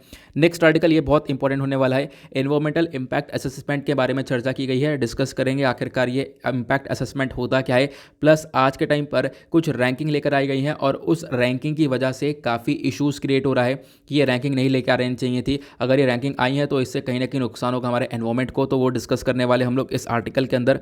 फिर उसके बाद नेक्स्ट पेज पर जब आओगे तो यहाँ पर आपको एक और एडिटोरियल देखने को मिलेगा, वो यहाँ पर ये वाला है। यहाँ पे चर्चा की गई है एजुकेशन के बारे में। देखो एजुकेशन के रिगार्डिंग आपको पैसा खर्चना होगा, थोड़ा ज़्यादा मात्रा में खर्चना होगा, क्योंकि दूसरे कंट्रीज़ जो है वो काफ़ी आगे निकल चुकी हैं। हालांकि यहाँ पर इंडिया से आबादी काफ़ी कम है उन कंट्रीज़ के अंदर, तो इंडिया को यहाँ पर कुछ ना कुछ करना पड़ेगा, खासकर एजुकेशन के सेक्टर के अंदर। तो यहाँ पर ये आर्टिकल भी काफ़ी इंपॉर्टेंट है, इसको आप लोग GS पेपर 2 एजुकेशन से रिलेट कर सकते हो। चलो फिर यहीं से शुरुआत करते हैं। अच्छा, हमारा एक आर्टिकल रह गया जर्मनी वाला, जो कि मैंने आपसे बोला था पेज नंबर 1 पे हम लोग वर्ल्ड पेज पर डिस्कस करेंगे। चलो कोई बात नहीं, हम लोग इन आर्टिकल्स को खत्म कर लें, उसके बाद डिस्कस करेंगे। तो अभी फिलहाल यहाँ पर इस आर्टिकल में बात करें तो जो भी इंपॉर्टेंट इन्फॉर्मेशन है, पूरा एडिटोरियल को मैंने यहाँ पर कॉपी पेस्ट कर दिया। नीचे की साइड आप लोग को यहाँ पर ये दिख रहा होगा, पूरा एडिटोरियल जो है मैंने यहाँ पर कॉपी पेस्ट कर दिया, तो यहाँ से आप लोग कवर कर सकते हो। ऊपर आपको पिक्चर में सही से दिखेगा नहीं, इसी वजह से नीचे मैंने यहाँ पर इसको पेस्ट कर दिया है। तो मैंने आपको बता दिया आर्टिकल, आप इसको GS पेपर 2 से रिलेट कर सकते हो। यहाँ पर ऑथर बोलती हैं जो हमारा पब्लिक एक्सपेंडिचर डेटा है, मतलब जो हमारा सरकार पैसा खर्च रही है एजुकेशन सेक्टर के ऊपर, ठीक है, वो डेटा हमारे पास ईजिली अवेलेबल ही नहीं है। ठीक है, अगर वो हमारे पास डेटा हो तो उस डेटा का हम लोग एक अच्छा यूज़ कर सकते हैं, लेकिन सरकार कितना पैसा खर्च रही है एजुकेशन पर, वो डेटा हमारे पास अवेलेबल है नहीं। ये कंसर्न यहाँ पर ऑथर के थ्रू जताया गया। उसके बाद ऑथर क्या बोलती हैं, जो करंट बजट सेशन है, ठीक है, यहाँ पर करंट बजट सेशन के अंदर आप देख पाओगे बोला गया how much money the central and state government will allocate to education. यहाँ पर जो बजट सेशन हमारा आ रहा है, ठीक है, इसमें क्या होगा, बजट को प्रेजेंट किया जाएगा। और अब यहाँ पे ये भी हम लोग देख पाएंगे कि हमारी जो केंद्र सरकार है, राज्य सरकार है, वो कितना पैसा एलोकेट करेगी एजुकेशन सेक्टर के अंदर, कि कितना पैसा हम लोग एजुकेशन में लगाने वाले हैं, किस किस पर्पज़ के लिए लगाने वाले हैं। ये बहुत इंपॉर्टेंट कंसर्न बनने वाला है। ठीक है, जैसे यहाँ पर बात आएगी कि हाँ एजुकेशन में इतना पैसा खर्च जाएगा, क्योंकि आपको पता है बजट हम लोग तैयार करते हैं एक साल पहले कि आने वाले साल में कैसे कैसे पैसा खर्चना है और कहाँ कहाँ पर खर्चना है। तो एजुकेशन सेक्टर के लिए भी यहाँ पर कुछ ना कुछ बजट तैयार किया जाएगा, उसके लिए भी पैसे खर्च जाएगा। यहाँ पे बता दिया जाएगा कि हम इतना पैसा एजुकेशन सेक्टर के अंदर लगाने वाले हैं। तो जैसे ये डेटा निकल कर आता है, ये अपने आप पे बहुत इंपॉर्टेंट इशू बन जाएगा और डिबेट बन जाएगी, इसके ऊपर काफ़ी डिबेट होना चालू हो जाएगा। ठीक है, अब यहाँ पे बताया गया, देखो पैंडेमिक से पहले भी अगर हम बात करें, जो पब्लिक स्पेंडिंग है एजुकेशन के अंदर बहुत सारे राज्यों में, वो यहाँ पर मिडिल इनकम कंट्रीज से भी काफ़ी कम थी। मतलब कि कोरोना वायरस आया, चलो यहाँ पर समझते हैं कि कोविड-19 के बाद यहाँ पर लोगों के पास पैसा नहीं था, सरकार के पास पैसा नहीं था, तो उन्होंने यहाँ पर एजुकेशन के ऊपर इतना पैसा खर्चा नहीं, इतनी वैल्यू नहीं मिली है। लेकिन यहाँ पर आप कोविड से पहले भी के एरिया को भी कंपेयर कर सकते हो। कोविड से पहले वाले जो साल हैं उसमें भी हमारा जो एजुकेशन सेक्टर है उसके अंदर प्रॉपरली जो पब्लिक स्पेंडिंग है वो हो नहीं पाई है। इनफैक्ट बहुत सारी जो मिडिल इनकम कंट्रीज़ है उन्होंने काफ़ी अच्छी से यहाँ पर पब्लिक स्पेंडिंग करी है, हालांकि हमारी कंट्री के अंदर ये देखने को मिला नहीं। अब उसके बाद क्या बोलती हैं ऑथर यहाँ पे बोलती हैं, देखो जो ज़्यादातर स्टेट्स हैं उन्होंने यहाँ पर पैसा खर्चा है लगभग 2.5% से लेकर 3.1% के आसपास, इतना पैसा खर्चा गया यहाँ पर यह बताया गया। ठीक है, किसके ऊपर, एजुकेशन के ऊपर। इस पूरे आर्टिकल में एजुकेशन को लेकर ही चर्चा की गई है। फिर उसके बाद यहाँ पर अगर मिनिस्ट्री ऑफ एजुकेशन के अकॉर्डिंग बात करें तो बताया गया कि आप लोग यहाँ पर ये देख पाओगे, जो लोअर मिडिल इनकम कंट्रीज़ हैं, ठीक है, ऐसी कंट्रीज़ जिनकी इनकम आपको देख पाओगे काफ़ी हद तक फिर भी लोअर मिडिल कैटेगरी के अंदर देखने को मिलती है, तो उन्होंने भी काफ़ी अच्छा पैसा खर्चा है। उन्होंने अपने जीडीपी का लगभग 4.3% तक का जो पैसा है वो एजुकेशन सेक्टर के अंदर खर्चा है। ठीक है, ये आप लोग कह सकते हो। तो यहाँ पर author low middle income countries को और छोटी छोटी कंट्रीज़ को कंपेयर कर रही हैं इंडिया के साथ, तो आप लोग यहाँ पर इसको देख पाओगे। ठीक है, ये इन्होंने बताया। उसके बाद बताया जो लो इनकम कंट्रीज़ है, जहाँ पर जिनकी ज़्यादा इनकम देखने को मिलती नहीं, लोगों के पास इतना पैसा होता नहीं है, यहाँ पर अगर ऐसे देश की बात करें तो उनके अंदर भी स्पेंडिंग बढ़ी है। उन्होंने भी यहाँ पर एजुकेशन के ऊपर पैसा खर्चना थोड़ा सा बढ़ाया है। ये स्पेंडिंग 3.2% से लेकर 3.5% की कर दी गई है। ये डेटा यहाँ पर ऑथर खुद नहीं बता रही हैं, ये डेटा वर्ल्ड बैंक बताता है। वर्ल्ड बैंक के बाद एजुकेशन फिनटेक वॉच बताता है। ये सारा डेटा आप लोगों को गूगल पर मिल जाएगा, ऐसा यहाँ पर ऑथर ने मेंशन कर दिया। तो ये क्लियर हुआ कि हाँ एजुकेशन के मामले में इंडिया और दूसरी जो लो इनकम कंट्रीज़ हैं उनके बीच में क्या रीज़न देखने को मिलेगा, मतलब क्या कंपैरिजन देखने को मिलेगा। फिलहाल इंडिया के अंदर प्रॉपर डेटा अवेलेबल नहीं है और दूसरे कंट्रीज़ के अंदर जो सिचुएशन है वो काफ़ी इंप्रूव हो रही है रेगुलरली, ऐसा यहाँ पर ऑथर ने बताया। अब आते हैं टॉपिक के ऊपर। उसके बाद ऑथर बोलती है यहाँ पर स्पेंडिंग ऑन एजुकेशन करके इन्होंने हेडिंग दिया। फिर बताती हैं कि आज के टाइम पर जो हमारा एजुकेशन सेक्टर है ये बहुत सारी प्रॉब्लम्स फेस कर रहा है रिगार्डिंग स्पेंडिंग। ठीक है, रिगार्डिंग यहाँ पर इसके ऊपर पैसा नहीं खर्च हो पा रहा, तो इसी वजह से बहुत सारी प्रॉब्लम्स आज के टाइम पर यहाँ पर फेस होती हुई नजर आ रही है। और ये आज के टाइम पर करेक्ट टाइम है कि हम लोग अपनी पब्लिक स्पेंडिंग को बढ़ा सकते हैं एजुकेशन के ऊपर। सरकार जो पैसा खर्च रही है उसको इंक्रीज कर सकती है और पैसा खर्चा जाएगा, डेफिनेटली हम काफ़ी कुछ इंप्रूवमेंट करेंगे, तो उससे एजुकेशन सेक्टर और ज़्यादा इफेक्टिव बनेगा, ये यहाँ पर ऑथर का कहना है। तो जो 2021-22 का बजट यहाँ पर आपको देखने को मिलेगा, यहाँ पे बोला गया कि जो 2021-22 का बजट है आज के टाइम पर एक पूरी तरह से एजुकेशन क्राइसिस के अंदर आया हुआ है, क्योंकि अभी आपको पता है एजुकेशन सेक्टर के अंदर बहुत बुरा हाल है। कोविड-19 की वजह से एजुकेशन सेक्टर हमारा सबसे बुरी तरह से हिट हुआ है, ये आप लोग को पता ही होगा। स्कूल्स वगैरह ओपन नहीं हुए, लोगों ने कुछ पढ़ाई नहीं करी, बच्चों को यहाँ पर जो मेंटल एबिलिटी है वो भी काफ़ी हद तक कम हो चुकी है, ये यहाँ पर ऑथर आगे मेंशन करती हैं। उसके बाद इन्होंने क्या बताया, जो सेंट्रल गवर्नमेंट का एलोकेशन है फॉर द एजुकेशन डिपार्टमेंट ये काफ़ी कम हुआ, ऐसा बताया। ठीक है, कोविड-19 के टाइम पर हमने एजुकेशन डिपार्टमेंट के ऊपर प्रॉपरली ध्यान ही नहीं दिया, यहाँ पर आप लोग कह सकते हो। ठीक है, ये आप देख पाओगे। उसके बाद क्या बोला गया, देखो जो ज़्यादातर स्टेट्स हैं या फिर आप दिल्ली भी देख पाओगे, तो इनका भी जो बजट एलोकेशन है वो यहाँ पर कम ही रहा है, खासकर 2021-22 के अंदर। तो ऑथर यहाँ पर यही बताती है कोविड-19 के टाइम पर एजुकेशन डिपार्टमेंट जो है बेसिकली उसके ऊपर ज़्यादा ध्यान नहीं दिया गया। एजुकेशन सेक्टर को देखने के लिए एजुकेशन डिपार्टमेंट है जो कि काफ़ी सारा पैसा खर्चता है, तो इन्होंने यहाँ पर प्रॉपरली इतना ध्यान नहीं दिया और खासकर कोविड-19 के टाइम पर एजुकेशन के ऊपर कोई ज़्यादा पब्लिक स्पेंडिंग हुई नहीं है, ऐसा यहाँ पर कहना है ऑथर का। ठीक है, फिर ऑथर बताते हैं कि कुछ ही राज्य हैं, लगभग 6 राज्य देखने को मिलेंगे जहाँ पर जो एलोकेशन जो पैसा लगाया गया है वो अच्छा खासा लगाया गया है। उन राज्यों के नाम नहीं बताएं फिलहाल इन्होंने बोला कि 6 ही राज्य देखने को मिलेंगे जहाँ पर स्पेंडिंग सही हुई है, ठीक ठाक हुई है, अदरवाइज ज़्यादा अच्छी स्पेंडिंग देखने को मिली नहीं है एजुकेशन के मामले में। और फिर उसके बाद ऑथर बोलती हैं कि आज के टाइम पर जो ये एजुकेशन सिस्टम है इसको यहाँ पर एक ज़रूरत है कि इसके अंदर रिसोर्सेज डाले जाएं। ठीक है, उसके बाद यहाँ पर ज़रूरत है इसके ऊपर फोकस किया जाए। ज़रूरत है कि जो आज के टाइम पर बच्चे डिसएडवांटेज कैटेगरी के अंदर आ चुके हैं एजुकेशन सेक्टर के अंदर, मतलब बच्चों को एक प्रॉपरली फैसिलिटीज़ मिल नहीं पा रही हैं, उसको हम लोग आगे दे पाएँ, ये यहाँ पर ऑथर मेंशन करती हैं। तो आज के टाइम पर ज़रूरत है एजुकेशन के अंदर कि एजुकेशन के साथ साथ बच्चों के ऊपर पूरी तरह से हम लोग ध्यान दे पाएँ। क्लियर हुआ। फिर ऑथर बोलती हैं कि आज के टाइम पर जो मेजोरिटी ऑफ चिल्ड्रन है, लगभग 260 मिलियन यहाँ पर चिल्ड्रन देखने को मिलेंगे जिन्होंने एनरोल किया है प्री स्कूल के अंदर, स्कूल के अंदर, स्पेशली गवर्नमेंट स्कूल्स के अंदर। तो यहाँ पर इनकी कोई लर्निंग अपॉर्चुनिटीज़ प्रॉपर देखने को मिलेंगी नहीं। ठीक है, इनके पास प्रॉपरली लर्निंग अपॉर्चुनिटीज़ नहीं है। क्यों नहीं है? क्योंकि 20 महीने से ये स्कूल बंद है। ठीक है, आपने देखा होगा लगभग 1 साल से ज़्यादा हो चुका है, बहुत सारे स्कूल्स रेगुलरली बंद आपको देखने को मिलेंगे। तो क्या है, बच्चों की यहाँ पर लर्निंग एबिलिटीज़ ज़्यादा डेवलप हुई नहीं है। बहुत सारे बच्चों ने एडमिशन्स भी लिए तो यहाँ पर प्रॉपरली वो काम भी नहीं चल पा रहा है, मतलब बच्चों के अंदर स्किल्स वगैरह डेवलप ही नहीं हो पाई हैं। ठीक है, अगर कोई काम हो रहा है वो ऑनलाइन बेसिस पर हो रहा है, आपने एग्जाम कनेक्ट करवा दिया, ऑनलाइन कनेक्ट करवा दिया, व्हाट्सएप पर आपने यहाँ पर ग्रुप बना दिया, उस पर आप लोग यहाँ पर पेपर दे रहे हो और बच्चे यहाँ पर उसी वहीं पर देख कर काम कर रहे हैं और उसके ऊपर ही सेंड कर दे रहे हैं। इस प्रकार की चीज़ें नजर आ रही हैं। तो मतलब बच्चों की जो स्किल्स हैं उनका डेवलपमेंट प्रॉपरली हुआ नहीं है। क्यों? क्योंकि 20 महीने से स्कूल बंद है। ठीक है, फिर उसके बाद क्या हुआ, इन्होंने अपनी बेसिक लिटरेसी खो दी है, न्यूमरेसी स्किल्स खो दी हैं। ठीक है, इनकी जो लर्निंग वाली हैबिट थी, पहले स्कूल जा रहे थे तो अच्छा खासा काम मिलता रहता था, लर्निंग हैबिट बनी रहती थी, कुछ ना कुछ करते रहते थे, लेकिन आज का टाइम पर वो चीज़ भी लॉस्ट हुई है, ऐसा कहना है। ठीक है, और बहुत सारे बच्चे तो एक तरीके से एजुकेशन सेक्टर से डिसंगेज हो चुके हैं। बहुत सारों ने यहाँ पर एक तरीके से मतलब बहुत सारी तो परिवारों की फाइनेंशियल कंडीशन काफ़ी ख़राब हुई है कि बच्चों को यहाँ पर स्कूल से निकाल दिया गया है, वो मुद्दा अलग है। बट यहाँ पर आप देख पाओगे, बताया गया कि ये सारे मुद्दे हुए, ठीक है, जिसकी वजह से एजुकेशन प्रॉपरली आगे फॉलो नहीं हो पा रही है। ये इसमें कहीं ना कहीं यहाँ पर एक मुद्दा ये भी है, due to lack of contact with teachers, मतलब कि प्रॉपरली जो बच्चों का कांटेक्ट है वो टीचर से रहा नहीं, इसी की वजह से भी उनकी लर्निंग एबिलिटी वगैरह काफ़ी कम हुई है, ऐसा बताया गया। और हमने देखा बहुत सारे जो स्कूल्स हैं वो रीओपन हुए, अक्टूबर के टाइम पर रीओपन हो चुके थे। ठीक है, अगर वो स्कूल खुले भी हैं दोबारा से तो प्रॉपरली चल नहीं पाए, हाफ हाफ खोला गया। ठीक है, और मतलब प्रॉपरली स्टडीज़ हो नहीं पाई, ये बताया गया। ठीक है, कुछ राज्य देखने को मिलेंगे जिन्होंने अभी तक प्राइमरी स्कूल्स को ओपन नहीं किया है। हालांकि आप देख पाओगे दुनिया भर में बहुत सारी कंट्रीज़ है जहां पर प्राइमरी स्कूल्स के हर स्कूल यहां पर प्रॉपरली ओपन हो चुके हैं। तो अभी तक बहुत सारे राज्य ऐसे जिन्होंने अभी तक स्कूल्स को ओपन नहीं किया है, यहाँ पे बताया गया। फिर उसके बाद अब ओमिक्रॉन वेव का एक बहुत बड़ा कंसर्न बन चुका है। ओमिक्रॉन वायरस आया, उसकी वजह से यहाँ पर आपको बहुत सारी प्रॉब्लम्स देखने को मिलेंगी। स्टेट गवर्नमेंट वापस से यहाँ पर रश कर चुकी है, प्राइमरी स्कूल्स को वापस से शट डाउन किया जा रहा है, वापस से बंद किया जा रहा है। हालांकि इंटरनेशनल लेवल पर देखोगे तो ये सारी चीज़ें नहीं हो रही हैं। इंटरनेशनल लेवल पर यहाँ पर स्कूल्स के ऊपर ध्यान दिया गया है, एजुकेशन सेक्टर पर ध्यान दिया गया है, मतलब दूसरे कंट्रीज़ के अंदर। तो हम लोग को भी यहाँ पे थोड़ा सा सीखना चाहिए, थोड़ा सा यहाँ पर चीज़ों को एक अच्छे से प्रिकॉशन को देखते हुए कि हाँ भाई एक सावधानी बरतते हुए यहाँ पर चीज़ों को आगे लेकर चलना चाहिए। उसके बाद ऑथर बोलती हैं जो पब्लिक स्पेंडिंग है, देखो पब्लिक स्पेंडिंग तो इंपॉर्टेंट है ही, लेकिन आप लोगों को पब्लिक स्पेंडिंग के साथ साथ जो और भी छोटी छोटी प्रॉब्लम्स हैं उनको भी सॉल्व करना पड़ेगा कि वो पब्लिक स्पेंडिंग आप कैसे कर रहे हो। पैसा खर्चने से मतलब नहीं है, कितने अच्छे तरीके से पैसा खर्चा जा रहा है, कहाँ कहाँ पर खर्चा जा रहा है, वो ज़्यादा मैटर करता है। ठीक है, तो कोई काम कर रहे हो, यहाँ पर पैसा खर्च रहे हो, तो उसको कहाँ पर खर्च रहे हो आप, कि उसका यूज़ कितना बेहतर हो पाया है, वो ज़्यादा मैटर करता है, ऐसा ऑथर ने बताया।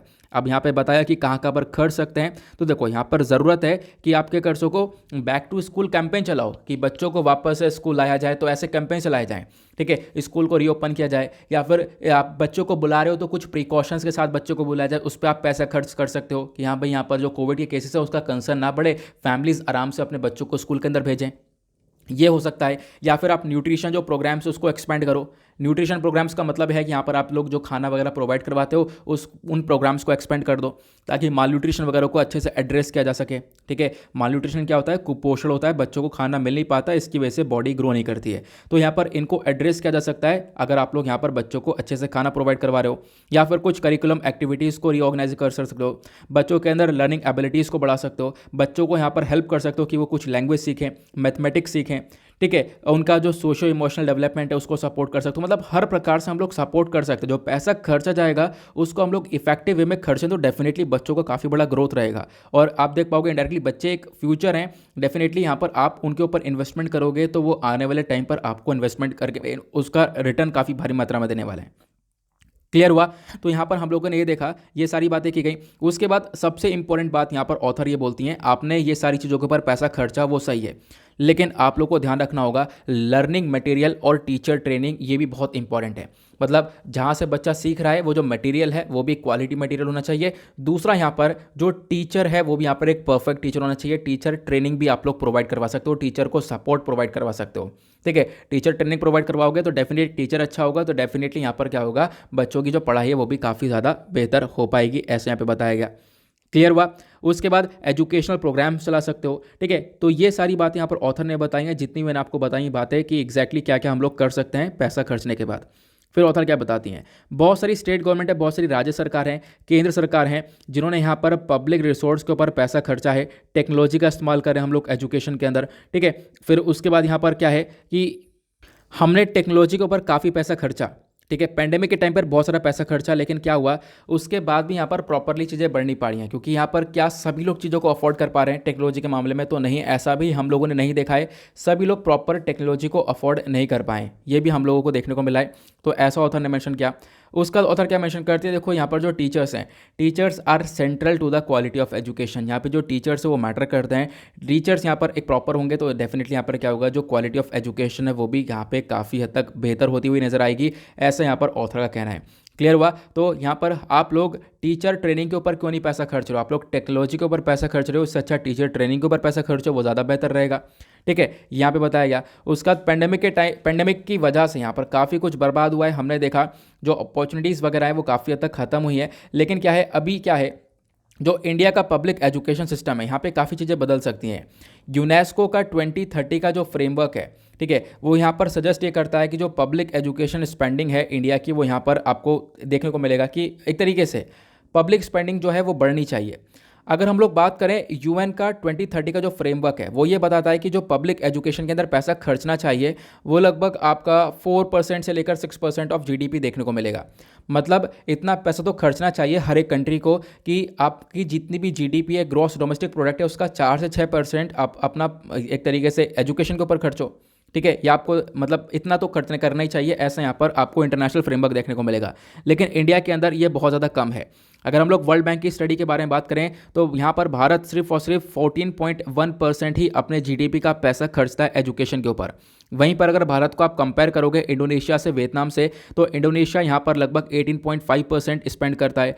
यहाँ पर वियतनाम यहाँ पर 18.5% स्पेंड करता है, इंडोनेशिया 20.6% स्पेंड करता है। ठीक है, तो आप देख पाओगे यहाँ पर ये कंट्री ज़्यादा स्पेंड कर रही हैं अगर हम इसको भारत से कंपेयर करें तो यहाँ पर आपको ये चीज़ों के अंदर बदलाव करना पड़ेगा। स्पेंडिंग इंपॉर्टेंट है, जब तक आप पैसा खर्चोगे नहीं तो यहाँ पर चीज़ें इंप्रूव नहीं होंगे, और खर्चोगे तो ज़्यादा बेहतर तरीके से आप लोग कर सकते हो ये काम, ये आपको ध्यान रखना है।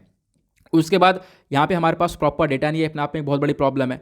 ठीक है, एजुकेशन पर कितना कुछ लगाया जा रहा है, पब्लिक एक्सपेंडिचर कितना किया जा रहा है, उसको लेकर हमारे पास प्रॉपर डेटा अवेलेबल नहीं है, ये भी अपने आप एक प्रॉब्लम देखने को मिलेगी। इंडिया का जो पब्लिक एजुकेशन एक्सपेंडिचर एफर्ट है, तो यहाँ पर यह बताया गया कि इसके अंदर एक ओपेसिटी जो आप लोग देख पाते हो, ठीक है, खासकर जो डेटा को लेकर यहाँ पर डेटा प्रॉपरली जो अवेलेबल नहीं देखने को मिलेगा। ठीक है, इसी की वजह से प्रॉब्लम सबसे ज़्यादा क्रिएट होती है। उसके बाद बताया गया यहाँ पर जो सेंट्रल गवर्नमेंट और स्टेट गवर्नमेंट साथ मिलकर एजुकेशन के ऊपर पैसा खर्च रहे हैं। ठीक है, 2018-19 के अंदर लगभग हमारे जीडीपी का 2.8% तक पैसा यहाँ पर खर्चा गया था। ये बात है इकोनॉमिक सर्वे 2020-21 के अंदर पता चली। यहाँ पर आप देख पाओगे ये सारी बातें हम लोगों को देखने को मिली हैं। उसके बाद क्या हुआ, यहाँ पर क्या बताया गया, आप लोग देख पाओगे 2018-19 के अंदर इतना पैसा खर्चा गया। यहाँ पर अलग अलग सेक्टर, अलग अलग ईयर का डेटा बताया गया कि कितने कितने साल में कितना कितना पैसा खर्चा गया है। ठीक है, लेकिन हमने देखा प्रॉपर इंप्रूवमेंट कहीं पर भी नहीं हुआ। ठीक है, इनफैक्ट बताया गया 2011-12 के आसपास, 2014-15 के आसपास ज़्यादा पैसा खर्चा जा रहा था, क्योंकि 2018-19 के अंदर आपने 2.8% अपने जीडीपी का पैसा खर्चा है एजुकेशन के ऊपर। जब आप इसको कंपेयर करोगे 2011-12 के अंदर तो 3.8% खर्चा जा रहा था। उसके बाद यहाँ पर कंपेयर करोगे 2014-15 से तो और ज़्यादा खर्चा जा रहा था। तो यहाँ पर आप कह सकते हो पहले ज़्यादा अमाउंट यहाँ पर इन्वेस्टमेंट किया जा रहा था एजुकेशन के ऊपर, अभी यहाँ पर कम देखने को मिलेगा। ठीक है। खासकर कोविड-19 के टाइम पर तो काफ़ी कम हो गया, ये आपको थोड़ा सा मेंटेन करना पड़ेगा, ये बताया गया। देन उसके बाद और क्या बोला गया कि यहाँ पर क्या है, देखो ये जो डिफरेंस आपको देखने को मिला है, एक बहुत बड़ा जो डिफरेंस आपने देखा है कि हाँ पहले 2014-15, 2011-12 में पैसा बहुत ज़्यादा खर्च रहे थे हम एजुकेशन पर, अभी हम खर्च कर रहे हैं। तो ये बताया गया, ये डिफरेंस देखने को मिलता है डिपार्टमेंट्स को लेकर। मतलब क्या है, यहाँ पर आपको देखना होगा, ये जो डेटा है कि हम लोग इतना पैसा खर्च रहे हैं, ये भी यहाँ पर सब मिलाकर है। होता क्या है, देखो हमारे एजुकेशन के ऊपर पैसा खर्चने के लिए क्या बनाया गया, एजुकेशन डिपार्टमेंट है। ठीक है, एजुकेशन डिपार्टमेंट कितना पैसा खर्च रहा है ये अलग बात है। देखो होता क्या है, एजुकेशन डिपार्टमेंट को सबसे ज़्यादा पैसा स्पेंड करना चाहिए, लेकिन हो क्या रहा है, एजुकेशन डिपार्टमेंट के साथ साथ और भी बहुत सारी आपको डिपार्टमेंट्स या और भी बहुत सारी बॉडीज़ देखने को मिलेंगी, जैसे कि मिनिस्ट्री ऑफ ट्राइबल अफेयर हुआ, ministry of social justice empowerment हुआ, ministry of science and technology हुआ। तो ये सारी बॉडीज़ मिलकर आज के टाइम पर पैसा लगा रही हैं, उसके बाद यहाँ पर इतना ज़्यादा स्पेंडिंग हो पा रही है। तो मतलब सब मिलकर इतना पैसा खर्च रहे हैं तो जाकर हम लोग यहाँ पर पहुँच पा रहे हैं। तो इस चीज़ को डेफिनेटली इंप्रूव करना पड़ेगा। ठीक है, तो ये यहाँ पर ऑथर बताती हैं। उसके बाद ऑथर क्या बताती हैं, जो एजुकेशन डिपार्टमेंट है उसके ऊपर काम करो, एजुकेशन डिपार्टमेंट के अंदर जो फंड है उसको राइज करो, ताकि आप लोग पैसा खर्च कर पाओ अपने एजुकेशन सेक्टर के ऊपर। क्लियर हुआ यहाँ पे। फिर उसके बाद क्या हुआ, ऑथर बताती हैं कि जो ये एक्सपेंडिचर्स हैं, इन एक्सपेंडिचर्स का देखो वापस से वही बात आ गई है, प्रॉपर डेटा हमारे पास अवेलेबल नहीं है। वापस से ऑथर ने यहाँ पर इन चीज़ों को मेंशन किया है। तो यहाँ पर क्या है, डेटा अवेलेबल करवाओ, वही सारी बातें यहाँ पर आपको देखने को मिलेंगी जो कि मैं ऑलरेडी आप लोगों को बता चुका हूँ। ठीक है, फिर उसके बाद आज के टाइम का जो समय है, ये जो आपको युग देखने को मिलेगा, ये जो यहाँ पर एरा देखने को मिलेगा, यहाँ पर तो सबसे ज़्यादा डेटा का यूज़ होता है। डेटा की बाढ़ आई हुई है हर चीज़ का। ठीक है, हर चीज़ का डेटा बहुत इंपॉर्टेंट मैटर प्ले करता है यहाँ पर। ठीक है, तो लेकिन क्या है, हमारा डेटा अवेलेबल नहीं है, एजुकेशन का डेटा अवेलेबल नहीं है, तो यहाँ पर इसको क्लियर करना चाहिए और इसको आगे लेकर आना चाहिए, यहाँ पे बताया गया। ठीक है, अगर आप लोग यहाँ पर फंड स्पेंड करते हो एजुकेशन के ऊपर, तो डेफिनेटली इससे बहुत सारे बच्चों का यहाँ पर भविष्य के अंदर सुधार होगा, उनके अंदर लर्निंग अपॉर्चुनिटीज़ को डेवलप होगा। लेकिन आप लोग अगर स्पेंडिंग नहीं कर रहे हो तो इससे कहीं ना कहीं उनके ऊपर लर्निंग एबिलिटीज़ डेवलप नहीं हो पा रही हैं, तो अपने आप में एक कंसर्न की कैटेगरी के अंदर आता है। क्लियर हुआ, मैंने आपको सारी बातें जो भी ऑथर ने यहाँ पर बताई हैं, लाइन टू लाइन मैंने आप लोगों को सारी बातें कवर करवा दी हैं, एग्जैक्टली क्या क्या देखने को मिला। स्पेंडिंग ऑन एजुकेशन को लेकर हमने चर्चा की, डिटेल में सारी बातें जानी, वर्ल्ड बैंक की स्टडी वगैरह क्या बोलती है। उसके बाद ओपेसिटी ऑफ डेटा के बारे में हम लोगों ने डिस्कशन किया, जो कि मैंने अभी आप लोगों को अच्छे से समझाया। लास्ट में ऑथर क्या सोल्यूशन देती हैं कि भाई लर्निंग अपॉर्चुनिटीज़ के ऊपर ध्यान रखना पड़ेगा, वो सब मैंने आप लोगों को यहाँ पर प्रोवाइड करवा दिया। आगे बढ़ते हैं नेक्स्ट आर्टिकल की तरफ। उसके बाद यहाँ पर जो अगला आर्टिकल है, यहाँ पर यह है स्टेलर फैलेक्सी करके। ये क्या है मुद्दा, मैं आप लोगों को समझाता हूँ। देखो मुद्दा यहाँ पर क्या देखने को मिलेगा, रिसेंटली यहाँ पर पहले मैं आपको बता दूँ ये आर्टिकल कैसे रिलेट होगा। आर्टिकल आपका जीएस पेपर 3 एनवायरमेंट के पॉइंट ऑफ व्यू से रिलेट हो जाएगा। ये हुआ क्या, हाल ही में जो हमारी मिनिस्ट्री ऑफ एनवायरमेंट है, खासकर ministry of environment, forest and climate change, इन्होंने डिसाइड किया कि हम लोग जो राज्य होते हैं, जो स्टेट्स हैं, स्टेट्स को रैंकिंग देंगे। अब रैंकिंग किस बेसिस पर देंगे, तो रैंकिंग हम लोग देने वाले हैं सिया के बेसिस पर। यह है state environment impact assessment authorities. ठीक है, इन स्टेट के अंदर आपको ये अथॉरिटीज़ देखने को मिलेंगी। अब बोला गया कि जिस भी राज्य की ये जो अथॉरिटी है वो ज़्यादा तेज़ काम करेगी, उस राज्य की जो रैंकिंग वो ऊपर आएगी। अब ये जो अथॉरिटीज़ का मेन काम क्या है, अथॉरिटी का मेन काम होता है एनवायरमेंट क्लियरेंस देना तो डेवलपमेंट प्रोजेक्ट्स। मतलब कि मान लो आप यहाँ पर किसी जंगल के अंदर एक प्रोजेक्ट लगाने जा रहे हो, ठीक है, तो क्या होगा, ये जो अथॉरिटी है उस राज्य की अथॉरिटी जाकर चेक करेगी कि आपके प्रोजेक्ट की वजह से कहीं ना कहीं जो एनवायरमेंट है उसको नुकसान तो नहीं पहुँच रहा है, हमारे पर्यावरण को नुकसान तो नहीं पहुँच रहा है। तो वो क्या करेगी, वो अथॉरिटी सारी चीज़ें अच्छे से देखेगी। अगर नुकसान पहुँच रहा है तो आपको क्लियरेंस मिलेगा नहीं। ठीक है, क्लियरेंस मिलेगा नहीं तो आपको प्रोजेक्ट वो लगा नहीं पाओगे। ये चीज़ें देखने को मिलती है। तो मतलब एक तरीके से ये जो अथॉरिटीज़ इनका मेन काम होता है हमारे एनवायरमेंट को ये प्रोटेक्शन दे। क्लियर हुआ। तो अभी रिसेंटली क्या हुआ कि मिनिस्ट्री ऑफ क्लाइमेट चेंज ने क्या कर दिया, इन्होंने बोला कि जो भी राज्य तेज क्लियरेंस देगा, मतलब जल्दी से बहुत स्पीड में कोई प्रोजेक्ट आया, आप कह सकते हो थोड़े दिनों में उसको क्लियरेंस मिल गया। अगर कोई राज्य ऐसे काम करता है, बहुत तेज़ी से यहाँ पर डिसीजन लेता है, तो क्या होगा, उसकी रैंकिंग ऊपर आएगी। और इसी की वजह से यहाँ पर हो चुका है कंसर्न। अब यहाँ पर ये विवाद में आ चुका है। क्यों, बहुत सारे ओपोजिशन लोगों का कहना यह है, या बहुत सारे लोगों का कहना यह है कि देखो ये जो आप काम कर रहे हो ना जल्दीबाजी वाला, इससे यहाँ पर एनवायरनमेंट को काफ़ी नुकसान हो सकता है। गलत प्रोजेक्ट्स को अप्रूवल मिल सकता है, या फिर जिस प्रोजेक्ट को अप्रूवल मिलना चाहिए था जिससे कि एनवायरनमेंट को कोई नुकसान नहीं होगा, उसको अप्रूवल नहीं मिल सकता है। तो इस प्रकार की चीज़ें नज़र आ सकती हैं। तो ये जल्दबाजी का काम है, अपने आप में काफ़ी कंसर्न पैदा कर सकता है। ऐसा यहाँ पर इस आर्टिकल के अंदर, इस एडिटोरियल के अंदर मेंशन किया गया। देखो अगर हम राज्य के अंदर बात करें तो बॉडीज़ कौन सी देखने को, अथॉरिटीज़ कौन सी देखने को मिलती है, मैंने आपको बताया state environment impact assessment authorities. जो state environment impact assessment authorities हैं, ये रिस्पॉन्सिबल हैं एनवायरमेंट क्लियरेंस के लिए। अगर आप कोई प्रोजेक्ट लगा रहे हो किसी राज्य के अंदर, कोई इंफ्रास्ट्रक्चर कर रहे हो, ठीक है, कोई भी यहाँ पर आप लोग यहाँ पे डेवलपमेंट एक्टिविटीज़ कर रहे हो, कोई भी इंडस्ट्रियल प्रोजेक्ट लगा रहे हो, तो उसके लिए आपको एनवायरमेंट क्लियरेंस लेना ज़रूरी होता है, और वो एनवायरमेंट क्लियरेंस ये यहाँ पर बॉडी देती है। ये अथॉरिटी आपको एनवायरमेंट क्लियरेंस प्रोवाइड करवाती है। और बेसिकली मेन पर्पज़ यही होता है कि जो भी आप काम कर रहे हो उस एरिया के अंदर, उससे हमारे पर्यावरण के ऊपर कोई नुकसान ना हो, कोई नेगेटिव इम्पैक्ट उसके ऊपर ना पड़े। इसी वजह से यहाँ पर ये क्लियरेंस दिया जाता है। अगर आप में कोई इंपैक्ट नहीं पड़ रहा है तो आपको क्लियरेंस मिल जाता है। क्लियर हुआ? तो यहाँ पे क्या हुआ, आपने इसके बारे में समझा। अगर हम लोग बात करें अब ये न्यूज़ में क्यों है, अब डिसाइड ये किया गया कि जो स्टेट्स हैं, जो राज्य सरकार हैं, उनको इंसेंटिवाइज किया जाएगा। ठीक है, इंसेंटिवाइज किया जाएगा कैसे? स्टार रेटिंग सिस्टम से।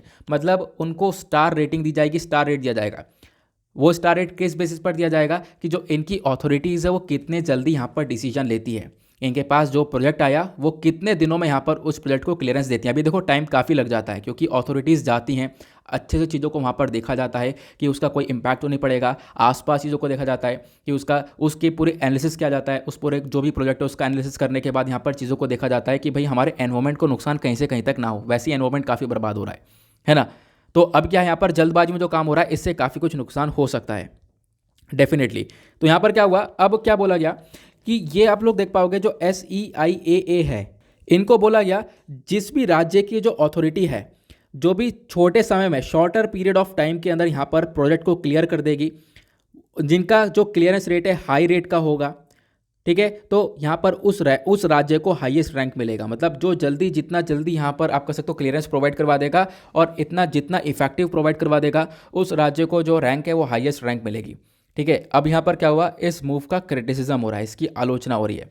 आलोचना यहाँ पर क्या हो रही है कि आप लोगों ने यहाँ पर ये काम तो कर दिया, इसमें एनवायरमेंट हमारा डिग्रेड हो सकता है, आप लोग यहाँ पर एनवायरमेंट के साथ कॉम्प्रोमाइज़ कर रहे हो। फिर उसके बाद दूसरा आर्टिकल 21 के अगेंस्ट में है, क्योंकि यहाँ पर क्या है, ये एनवायरमेंट के रिगार्डिंग बात हो रही है। अब कहीं ना कहीं आर्टिकल 21 हमारी protection of life of personal liberty के बारे में चर्चा करता है, तो कहीं ना कहीं इसका वोलेशन हो रहा है, क्योंकि ये एनवायरमेंट से रिलेटेड है। एनवायरमेंट बर्बाद होगा तो यहाँ पर इंसान की जान यहाँ पर खतरा पहुँचेगा।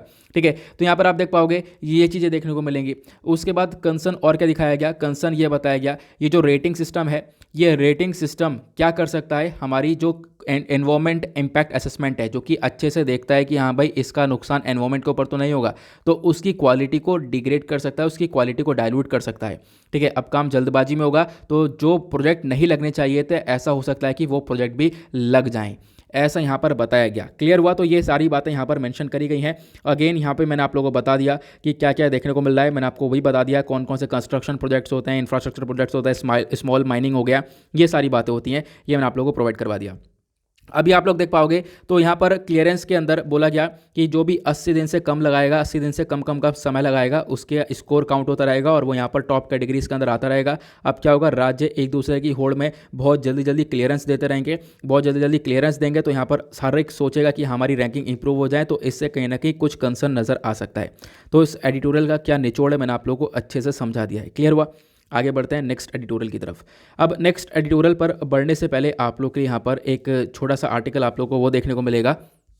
आपको पता होगा एक थंबनेल मैंने लगा रखा है, थंबनेल एक अलग से हम लोग लगाते हैं ताकि हम लोग एक अलग से टॉपिक ले सकें। ठीक है, तो यहाँ पे कल एक बहुत बड़ा मतलब कल तो काफ़ी मतलब पिछले 3-4 दिनों से बहुत ज़्यादा चर्चा हो रही है देश भर में। तमिलनाडु की यहाँ पर एक स्टूडेंट देखने को मिलेगी, लगभग 17 साल की यहाँ पर ये गर्ल थी जिन्होंने सुसाइड किया है। अब कहोगे सुसाइड किया है, हाँ बिल्कुल ऐसा ही हुआ है। अब हुआ क्या, इस लड़की का कहना है कि मुझे ज़बरदस्ती कन्वर्ट किया जा रहा था, ठीक है, कि इसके अंदर क्रिश्चियनिटी के अंदर, तो यहाँ पे फोर्स किया जा रहा था ताकि अपने आप को कन्वर्ट करे क्रिश्चियनिटी के अंदर। क्लास 12 की ये स्टूडेंट थी, तो यहाँ पर आप कह सकते हो उसने यहाँ पर ये दबाव में आकर फोर्सफुली देखने के बाद यहाँ पर एक तरीके से सुसाइड की है। और आपने देखा होगा ट्विटर के ऊपर ये सब कुछ ट्रेंड हो रहा था, ये सब कुछ देखने को मिला था। इस लड़की का नाम है लवन्या, ठीक है, आपने देखा होगा ट्विटर के ऊपर जस्टिस फॉर लवन्या करके सारी चीज़ें ट्रेंड हो रही थी ना। वो क्या हुआ, यहाँ पर एक क्लास 12 के स्टूडेंट थे, मैंने आपको बताया लवन्या यहाँ पर लड़की का नाम था। अब होता क्या, यहाँ पर एक गर्ल जो है अपने आप को एक तरीके से सुसाइड कर लेती है, और बताया जाता है कि यहाँ पर ये जो गर्ल है ये एक तरीके से कहाँ पे रुक रही होती है, ये स्टे करती है सेंट माइकल गर्ल्स होम पर। ये Saint Michael girls home Thanjavur के अंदर आपको देखने को मिलता है, तमिलनाडु के अंदर जो तंजावुर वाला एरिया है वहाँ पर ये सेंट माइकल गर्ल्स होम देखने को मिलता है, वहीं पर ये स्टे करती थी। अब वहीं पर स्टे करती थी और क्या हुआ, वहीं पर स्टे करते करते आप कह सकते हो कि एक दिन खबर ये आती है कि लड़की को वॉमिटिंग हो रही है। ठीक है, वॉमिटिंग हो रही है, पेट में काफ़ी दर्द हो रहा है। तो यहाँ पर क्या होता है, वहीं से लड़की को एडमिट कर दिया जाता है हॉस्पिटल में। एडमिट करने के बाद उनको फादर को बताया जाता है। फिर फादर आते हैं, लगभग 10 जनवरी को फादर इनके हॉस्पिटल पहुँचते हैं, सारी चीज़ें देखी जाती हैं। फिर यहाँ पर देखो होता क्या है, सारी चीज़ें पहले तो सही चल रही होती है, चीज़ें थोड़ा सा रिकवर कर रही होती है, लेकिन फिर उसके बाद यहाँ पर आप देख पाओगे कुछ टाइम बाद सिचुएशन थोड़ी सी ख़राब हो जाती है लड़की की। ठीक है, और लड़की की जो डेथ है वो 19 जनवरी को होती है।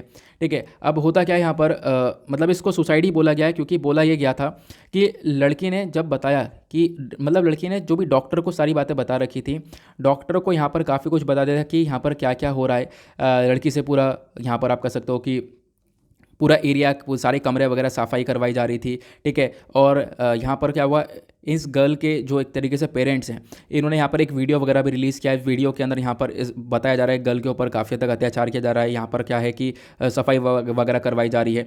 तो ये सारी चीज़ें नज़र आ रही हैं। तो आप लोग कह सकते हो कि इन सब चीज़ों की वजह से इस गर्ल ने यहाँ पर मतलब ये बताया जा रहा था कि एग्जैक्टली काफ़ी हद तक दबाव डाला गया गर्ल के ऊपर। दबाव डालने के बाद यहाँ पर इसको क्रिश्चियनिटी के अंदर बदलने के लिए बोला गया।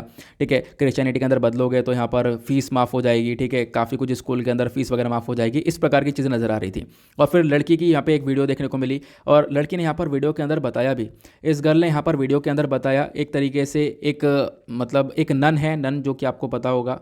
ठीक है, तो एक नन का नाम लिया जिसका नाम है रैकल मैरी। तो बताया कि इसी ने मुझे सबसे ज़्यादा हैरेस किया है। तो एक वीडियो वगैरह भी काफ़ी निकला है, वीडियो वगैरह वायरल हुआ है। वीडियो यहाँ पर दिखाया गया पुलिस को, लेकिन पुलिस यहाँ पर अभी प्रॉपर एक तरीके से इंक्वायरी कर रही है, ये आपको देखने को मिलेगा। ठीक है, तो ये सारी चीज़ें देखने को मिली हैं, मतलब कि एग्जैक्टली क्या सिचुएशन क्रिएट हो रही है यार देश के अंदर।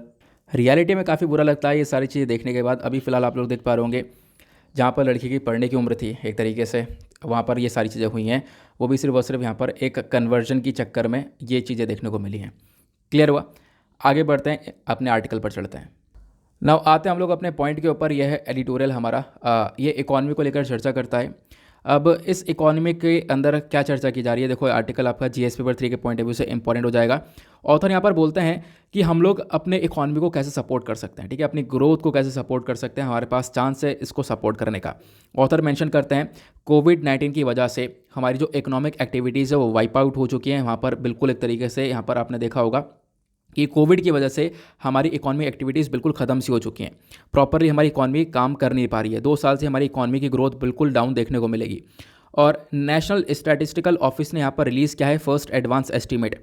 फर्स्ट एडवांस एस्टीमेट रिलीज़ किया गया 2021-22 का, और ये आया था 7 जनवरी 2022 में, जहाँ पे बताया गया इंडिया का जो रियल जीडीपी ग्रोथ है 2021-22 के अंदर वो अंदाज़ा लगाया जा रहा है 9.2% का होने वाला है। क्योंकि अभी 2021-22 खत्म नहीं हुआ है। अब आप कहोगे क्यों नहीं खत्म हुआ, हम तो 2022-23 के अंदर चल रहे हैं। तो इकॉनमी के अंदर वो फाइनेंशियल ईयर का कॉन्सेप्ट आप लोगों को पता होगा। ठीक है, जहाँ पर आप कह सकते हो कि 1 अप्रैल से लेकर 31 मार्च तक साल खत्म होता है। तो 2021 के अंदर 1 अप्रैल से ये साल शुरू हुआ था, और वो 2022 यानी कि जो हम चल रहा है अभी 31 मार्च को ये खत्म होगा। तो 31 मार्च को यहाँ पे फाइनेंशियल ईयर खत्म होगा, इसको हम लोग 2021-22 के तौर पर देख रहे हैं। तो जो 2021-22 वाला डेटा है, अभी इसका एक तरीके से एक एस्टिमेशन निकल कर आने वाला है। एस्टिमेशन तो सॉरी निकाल लिया हम लोगों ने, एक अंदाज़ा बता दिया कि इकॉनमी कितनी ग्रो होगी। ठीक है, तो यहाँ पर जो रिसेंटली डेटा आया था कि इसका फर्स्ट एडवांस एस्टिमेट का कि हमारी इकॉनमी कितनी ग्रो होगी, उसमें बताया गया 9.2% से हमारी इकॉनमी की ग्रोथ देखने को मिल सकती है, ऐसा बताया गया। नाउ ऑथर ये बोलते हैं कि ये जो ग्रोथ है ये अपने आप में बहुत कम प्रोजेक्शन देखने को मिलेगी, क्योंकि इन्होंने यहाँ पर प्रोजेक्शन किया है 9.2% का, और दूसरी तरफ रिजर्व बैंक ऑफ इंडिया और इंटरनेशनल मॉनेटरी फंड यहाँ पर प्रोजेक्शन कर रहे हैं 9.5% का। तो अगेन यहाँ पर ग्रोथ आपको देखने को मिलेगा। इनफैक्ट यहाँ पर रिजर्व बैंक ऑफ इंडिया के कंपैरिजन में भी जो ग्रोथ है वो बहुत ज़्यादा कम देखने को मिल जाएगी, 30 पॉइंट से डाउन हो जाती है। मतलब ये बताया गया 2021-22 के अंदर हमारी जो ग्रोथ है वो काफ़ी कम रहने वाली है। फिर उसके बाद यहाँ पे बताया गया ये खासकर हो रहा है काम कोविड-19 की वजह से। इनफैक्ट अभी कंसर्न देखने को मिल रहा है थर्ड वेव का, थर्ड कोविड-19 की जो तीसरी लहर है, इसकी वजह से यहाँ पर सबसे बड़ी प्रॉब्लम्स क्रिएट हो रही हैं। ठीक है, ये यहाँ पर बताया जा रहा है। अभी ओमिक्रॉन वायरस है जिसकी वजह से और ज़्यादा हालत बेकार हुई है, ये बताया गया।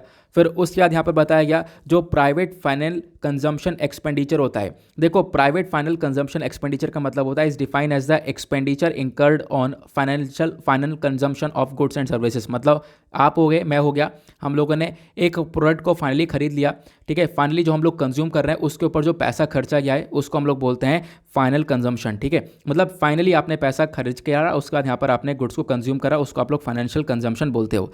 प्राइवेट फाइनल कंजम्पशन एक्सपेंडिचर के बारे में अगर हम बात करें तो कहीं ना कहीं आप कह सकते हो ये भी काफ़ी कम देखने को मिलेगा, ऐसा बताया गया है। मतलब पैसा खर्चा ही नहीं गया, ठीक है। उसके बाद आपने देखा एक्सपेंडिचर नहीं हो पाया प्रॉपरली।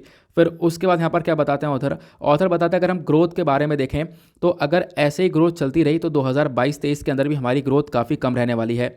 IMF हो गया या organisation for economic cooperation and development हो गया, इन्होंने अभी से फोरकास्ट कर लिया है, अंदाज़ा लगा दिया है कि जो हमारी ग्रोथ रहेगी 2022-23 के अंदर वो 8.5% और 8.1% के पास रहने वाली है। अभी 2021-22 के अंदर यहाँ पे डेटा हमारे पास है कि 9.2 9.3% के पास ग्रोथ रहेगी, और आने वाले टाइम पर 2022-23 के अगले साल की जो ग्रोथ है वो 8.5 और 8.1% रहने वाली है। तो अपने आप में हमारी इकोनॉमी की ग्रोथ ज़्यादा अच्छी नहीं है, ज़्यादा अच्छा रिस्पॉन्स देखने को मिल नहीं रहा है, आप लोग ये कह सकते हो, ठीक है। तो यहाँ पर जो बेसिकली ऑप्टिमिस्टिक है, जो यहाँ पर आशा लगाई जा रही है, ये कहीं ना कहीं आप कह सकते हो काफ़ी लिमिटेड आपको देखने को मिलेगी, ठीक है। काफ़ी कम हम लोग होप कर रहे हैं, और एक तरीके से यहाँ पर हमारी जो इकॉनमी है वो उसकी हालत ही कुछ इस प्रकार से चल रही है जिसकी वजह से हम लोग आगे ज़्यादा अच्छा प्रोडिक्शन नहीं कर पा रहे हैं, ठीक है। ये बताया गया। उसके बाद बताया गया जो एनोसो का, यहाँ पर अभी मैंने आपको बताया एनोसो का जो एडवांस एस्टिमेट था, एडवांस एस्टिमेट ने बताया 9.3% से ग्रोथ होगी, जो कि मैंने अभी स्टार्टिंग में बताया था। इन्होंने यहाँ पर बताया कि देखो कि साल 2021-22 के अंदर जो हमारी GDP है इन रियल टर्म वो 147.5 लाख करोड़ के आसपास देखने को मिली है। तो आप कहोगे अच्छा अमाउंट है, पहले कितना अमाउंट था? पहला था 1.45 लाख। आप कहोगे और क्या चाहिए, इंप्रूवमेंट तो हुआ है। ऑथर बोलते हैं यहाँ पर इंप्रूवमेंट का ऐसा क्या फ़ायदा जब ज़रा सा इंप्रूवमेंट हुआ है, तो ठीक है, ये थोड़ा सा ही इंप्रूवमेंट हुआ है तो इसमें क्या फ़ायदा, हमें इंप्रूवमेंट थोड़ा ज़्यादा चाहिए था, ठीक है। हमारे इकॉनमी के अंदर हम लोग को एक ज़्यादा ग्रोथ चाहिए थी, हम लोग एक्सपेक्ट कर रहे थे काफ़ी बड़ा इंप्रूवमेंट होगा। तो 2019-20 के अंदर 145 लाख करोड़ के आसपास का आप देख पाओगे, 145 लाख करोड़ के आसपास का हमारे पास GDP इन रियल टर्म्स का डेटा था, और जबकि 2021-22 के अंदर वो 147 लाख का करोड़ का हो पाया। तो 2019-20 के बाद आप देख पाओगे 2021-22 के अंदर ज़्यादा कोई छलांग मारी नहीं हम लोगों ने, ठीक है। ये सब हुआ है कोविड-19 की वजह से, ऐसा ऑथर बताते हैं। कोविड-19 की वजह से हमारी इकोनॉमिक क्राइटेरिया काफ़ी हद तक डाउन रहा है, क्लियर हुआ। उसके बाद ऑथर बताते हैं जो 2022-23 के अंदर जो ग्रोथ रहने वाली है वो भी कम होने वाली है। लेकिन यहाँ पर आपको ध्यान रखना पड़ेगा, जो 2022-23 की ग्रोथ होगी वो डिपेंड करती है हमारे बेसिक डिटर्मिनेंट्स के ऊपर, जैसे सेविंग, इन्वेस्टमेंट के ऊपर काफ़ी तक डिपेंड करता है, तो आप उसके ऊपर काम कर सकते हो, ठीक है। अगर हम एडवांस एस्टिमेट के अकॉर्डिंग बात करें, जो आज के टाइम पर 2021-22 का हमारा ग्रॉस कैपिटल फॉर्मेशन है, देखो पहली बात यहाँ पर आपको एक और चीज़ समझनी होगी, होता क्या है, जो हमारा ग्रॉस कैपिटल फॉर्मेशन देखने को मिलेगा वो आज के टाइम पर 29.6% के आसपास देखने को मिलेगा 2021-22 के अंदर। ये कैपिटल फॉर्मेशन होता क्या है? कैपिटल फॉर्मेशन को हम लोग डिफाइन करते हैं कि बेसिकली हमारे ये कंट्री का ही पार्ट होता है, कंट्री की करंट आउटपुट कितनी है, ठीक है, हमने इंपोर्ट कितना किया है। लेकिन ये सारा जो भी हम लोगों ने किया है, ये आपको ध्यान रखना है, इसकी सिंपल सी डेफिनेशन होती है, capital formation is defined as the part of country's current output and import which is not consumed or exported during the accounted period। इसको हम लोग बोलते हैं कैपिटल फॉर्मेशन, जो कि आपकी आउटपुट है, आपकी इंपोर्ट है, जो कि हम लोग कंज्यूम नहीं कर रहे हैं उस पर्टिकुलर पीरियड के अंदर। या फिर आप कह सकते हो कि जो कैपिटल फॉर्मेशन है बेसिकली मतलब कैपिटल को क्रिएट करना, पैसे को क्रिएट करना, मतलब ऐसे कुछ सामान जो कि हम लोगों को वेल्थ क्रिएट करके देंगे, कुछ पैसा बना कर देंगे, हमारी इकोनॉमी के अंदर ग्रो करेंगे। एग्जाम्पल कोई भी ऑफिस बिल्डिंग हो सकती है, कुछ भी यहाँ पर सामान हो सकता है जो हम लोग को पैसा कमा कर दे, ठीक है। जो कैपिटल फॉर्मेशन आपको देखने को मिलेगा वो यहाँ पर 29.6% के आसपास देखने को मिलेगा 2021-22 के अंदर।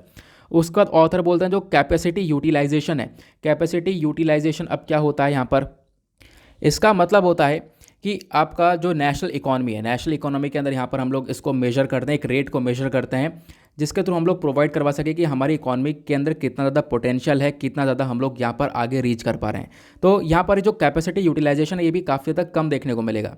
तो मतलब ओवरऑल बात करें तो ऑथर बोलते हैं इकॉनमी को लेकर हमारी इकॉनमी आज के टाइम पर करेंटली ज़्यादा अच्छी परफॉर्म कर नहीं रही है, ठीक है। उसको हम लोग थोड़ा सा पुश करना पड़ेगा, उसके लिए हम लोगों को थोड़ा एक्स्ट्रा काम करना पड़ेगा। मैंने आपको ऑलरेडी बता दिया जो हमारा प्राइवेट फाइनल कंजम्पशन एक्सपेंडिचर है ये भी काफ़ी कम चल रहा है, ठीक है, एक्सपेंडिचर कम वगैरह हुआ है, ये चीज़ें देखने को मिली हैं, ये मैंने आप लोगों को बता दिया। उसका जो ग्रोथ है 2022-23 के अंदर, ये भी यहाँ पर एक तरीके से आप कह सकते हो कि ऐसी चलने वाली है। मैंने आपको ये भी बताया कि रेट जो है हमारा ज़्यादा बेहतर रहने वाला नहीं है 2022-23 के अंदर। ठीक है, 2022-23 के अंदर भी हमारी ग्रोथ ज़्यादा प्रॉपरली ग्रो नहीं कर रही है, ऐसा ऑथर ने बताया। तो ज़रूरत है हम लोग को अभी से कुछ स्टेप्स उठाने की। वो स्टेप्स क्या हैं ऑथर आगे बताते हैं, लेकिन उसके बाद ऑथर ये भी बताते हैं कि एक और इशू चर्चा में हमारे देश भर में, वो है जीएसटी कंपनसेशन। होता क्या है, सरकार के पास रेवेन्यू नहीं आ पा रहा है, इकॉनमी ग्रो नहीं कर रही है, तो देखो यहाँ पर रेवेन्यू जनरेशन भी कम हो जाता है। अब रेवेन्यू नहीं आ पा रहा है, टैक्स कलेक्शन नहीं हो पा रहा है प्रॉपरली, तो इसकी वजह से यहाँ पर जीएसटी कंपनसेशन हम लोग सरकारों को नहीं दे पा रहे हैं। आपको मालूम होगा जीएसटी जब लाया गया था तो राज्य सरकार से वादा किया गया था हम उनको कंपनसेशन देंगे जीएसटी का। ठीक है, तो आज के टाइम पर उनको कंपनसेशन प्रॉपरली नहीं मिल पा रहा है, तो अपने आप में ये विवाद भी ज़्यादा है। तो ये सारी तो प्रॉब्लम हो गई जो कि हमारी इकॉनमी के अंदर आज के टाइम पर देखने को मिल रही हैं। लेकिन अब ऑथर बोलते हैं सोल्यूशन क्या है इसका। सोल्यूशन सुनो, यहाँ पे आपको खर्चना पड़ेगा पैसा 2022-23 के अंदर। अगर आप लोगों को एक तरीके से चीज़ें रिजॉल्व कर रही हैं तो आपको फोकस करना है कंजम्पशन के ऊपर, इन्वेस्टमेंट के ऊपर। ठीक है, अब इन्वेस्टमेंट करो ज़्यादा से ज़्यादा, ठीक है, डिमांड क्रिएट करो, चीज़ें आगे बढ़ेंगी तो कंजम्पशन बढ़ेगा, तो उसके बाद यहाँ पर हमारी इकॉनमी ग्रो करेगी। ठीक है, आपको इंफ्रास्ट्रक्चर के ऊपर इन्वेस्टमेंट करना पड़ेगा। इंफ्रास्ट्रक्चर के जो ऊपर जो इन्वेस्टमेंट है उसमें स्टेट गवर्नमेंट और पब्लिक सेक्टर ये सब मिलकर आ सकते हैं आगे। ठीक है, ये सब मिलकर आगे आ सकते हैं, आप लोगों को ये करना पड़ेगा। और यहाँ पर देखो, कंजम्पशन जब तक कमज़ोर रहेगा तब तक चीज़ें डेवलप नहीं हो पाएंगी। आपको कंजम्पशन के ऊपर काम करना पड़ेगा, क्योंकि कंजम्पशन बढ़ेगा लोगों का, अब लोगों के पास पैसा आएगा तभी तो कंजम्पशन बढ़ेगा। ठीक है, क्योंकि कंजम्पशन नहीं बढ़ेगा तो हमारी इकॉनमी कैसे ग्रो करेगी। तो लोगों के पास यहाँ पर हम लोग को पैसा देना पड़ेगा। उसके लिए हम लोग क्या कर सकते हैं, अलग अलग स्कीम्स प्रोवाइड करवा सकते हैं, लोगों को यहाँ पर जॉब्स दे सकते हैं, क्योंकि लोगों की जॉब्स वगैरह भी काफ़ी गई, आपको पता होगा। ठीक है, एक तरीके से तो उनको हम लोग अलग स्कीम्स के थ्रू, जैसे कि यहाँ पर बोला अर्बन एरियाज़ के अंदर Mahatma Gandhi national rural employment guarantee act का हम लोग इस्तेमाल कर सकते हैं, उसके थ्रू हम लोग सपोर्ट कर सकते हैं लोगों को। तो हम लोग इकॉनमी को रिवाइव कर सकते हैं, और इकॉनमी को रिवाइव करना ज़्यादा यहाँ पर इतना भारी काम नहीं रहेगा। लेकिन क्या है, हम लोग को छोटी छोटी चीज़ों के ऊपर थोड़ा सा फोकस करना पड़ेगा। ठीक है, हम लोग लोगों की डिमांड्स के ऊपर अगर हम लोग थोड़ा सा जॉब क्रिएट करें तो डेफिनेटली आगे काफ़ी कुछ हो सकता है।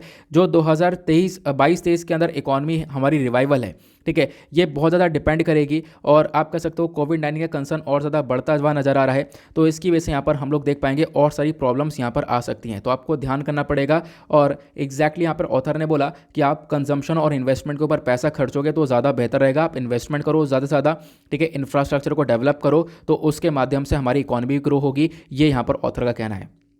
क्लियर हुआ, मैंने आप लोग को ये भी एग्जैक्टली बता दिया क्या क्या एग्जैक्टली यहाँ पर देखने को मिल रहा है।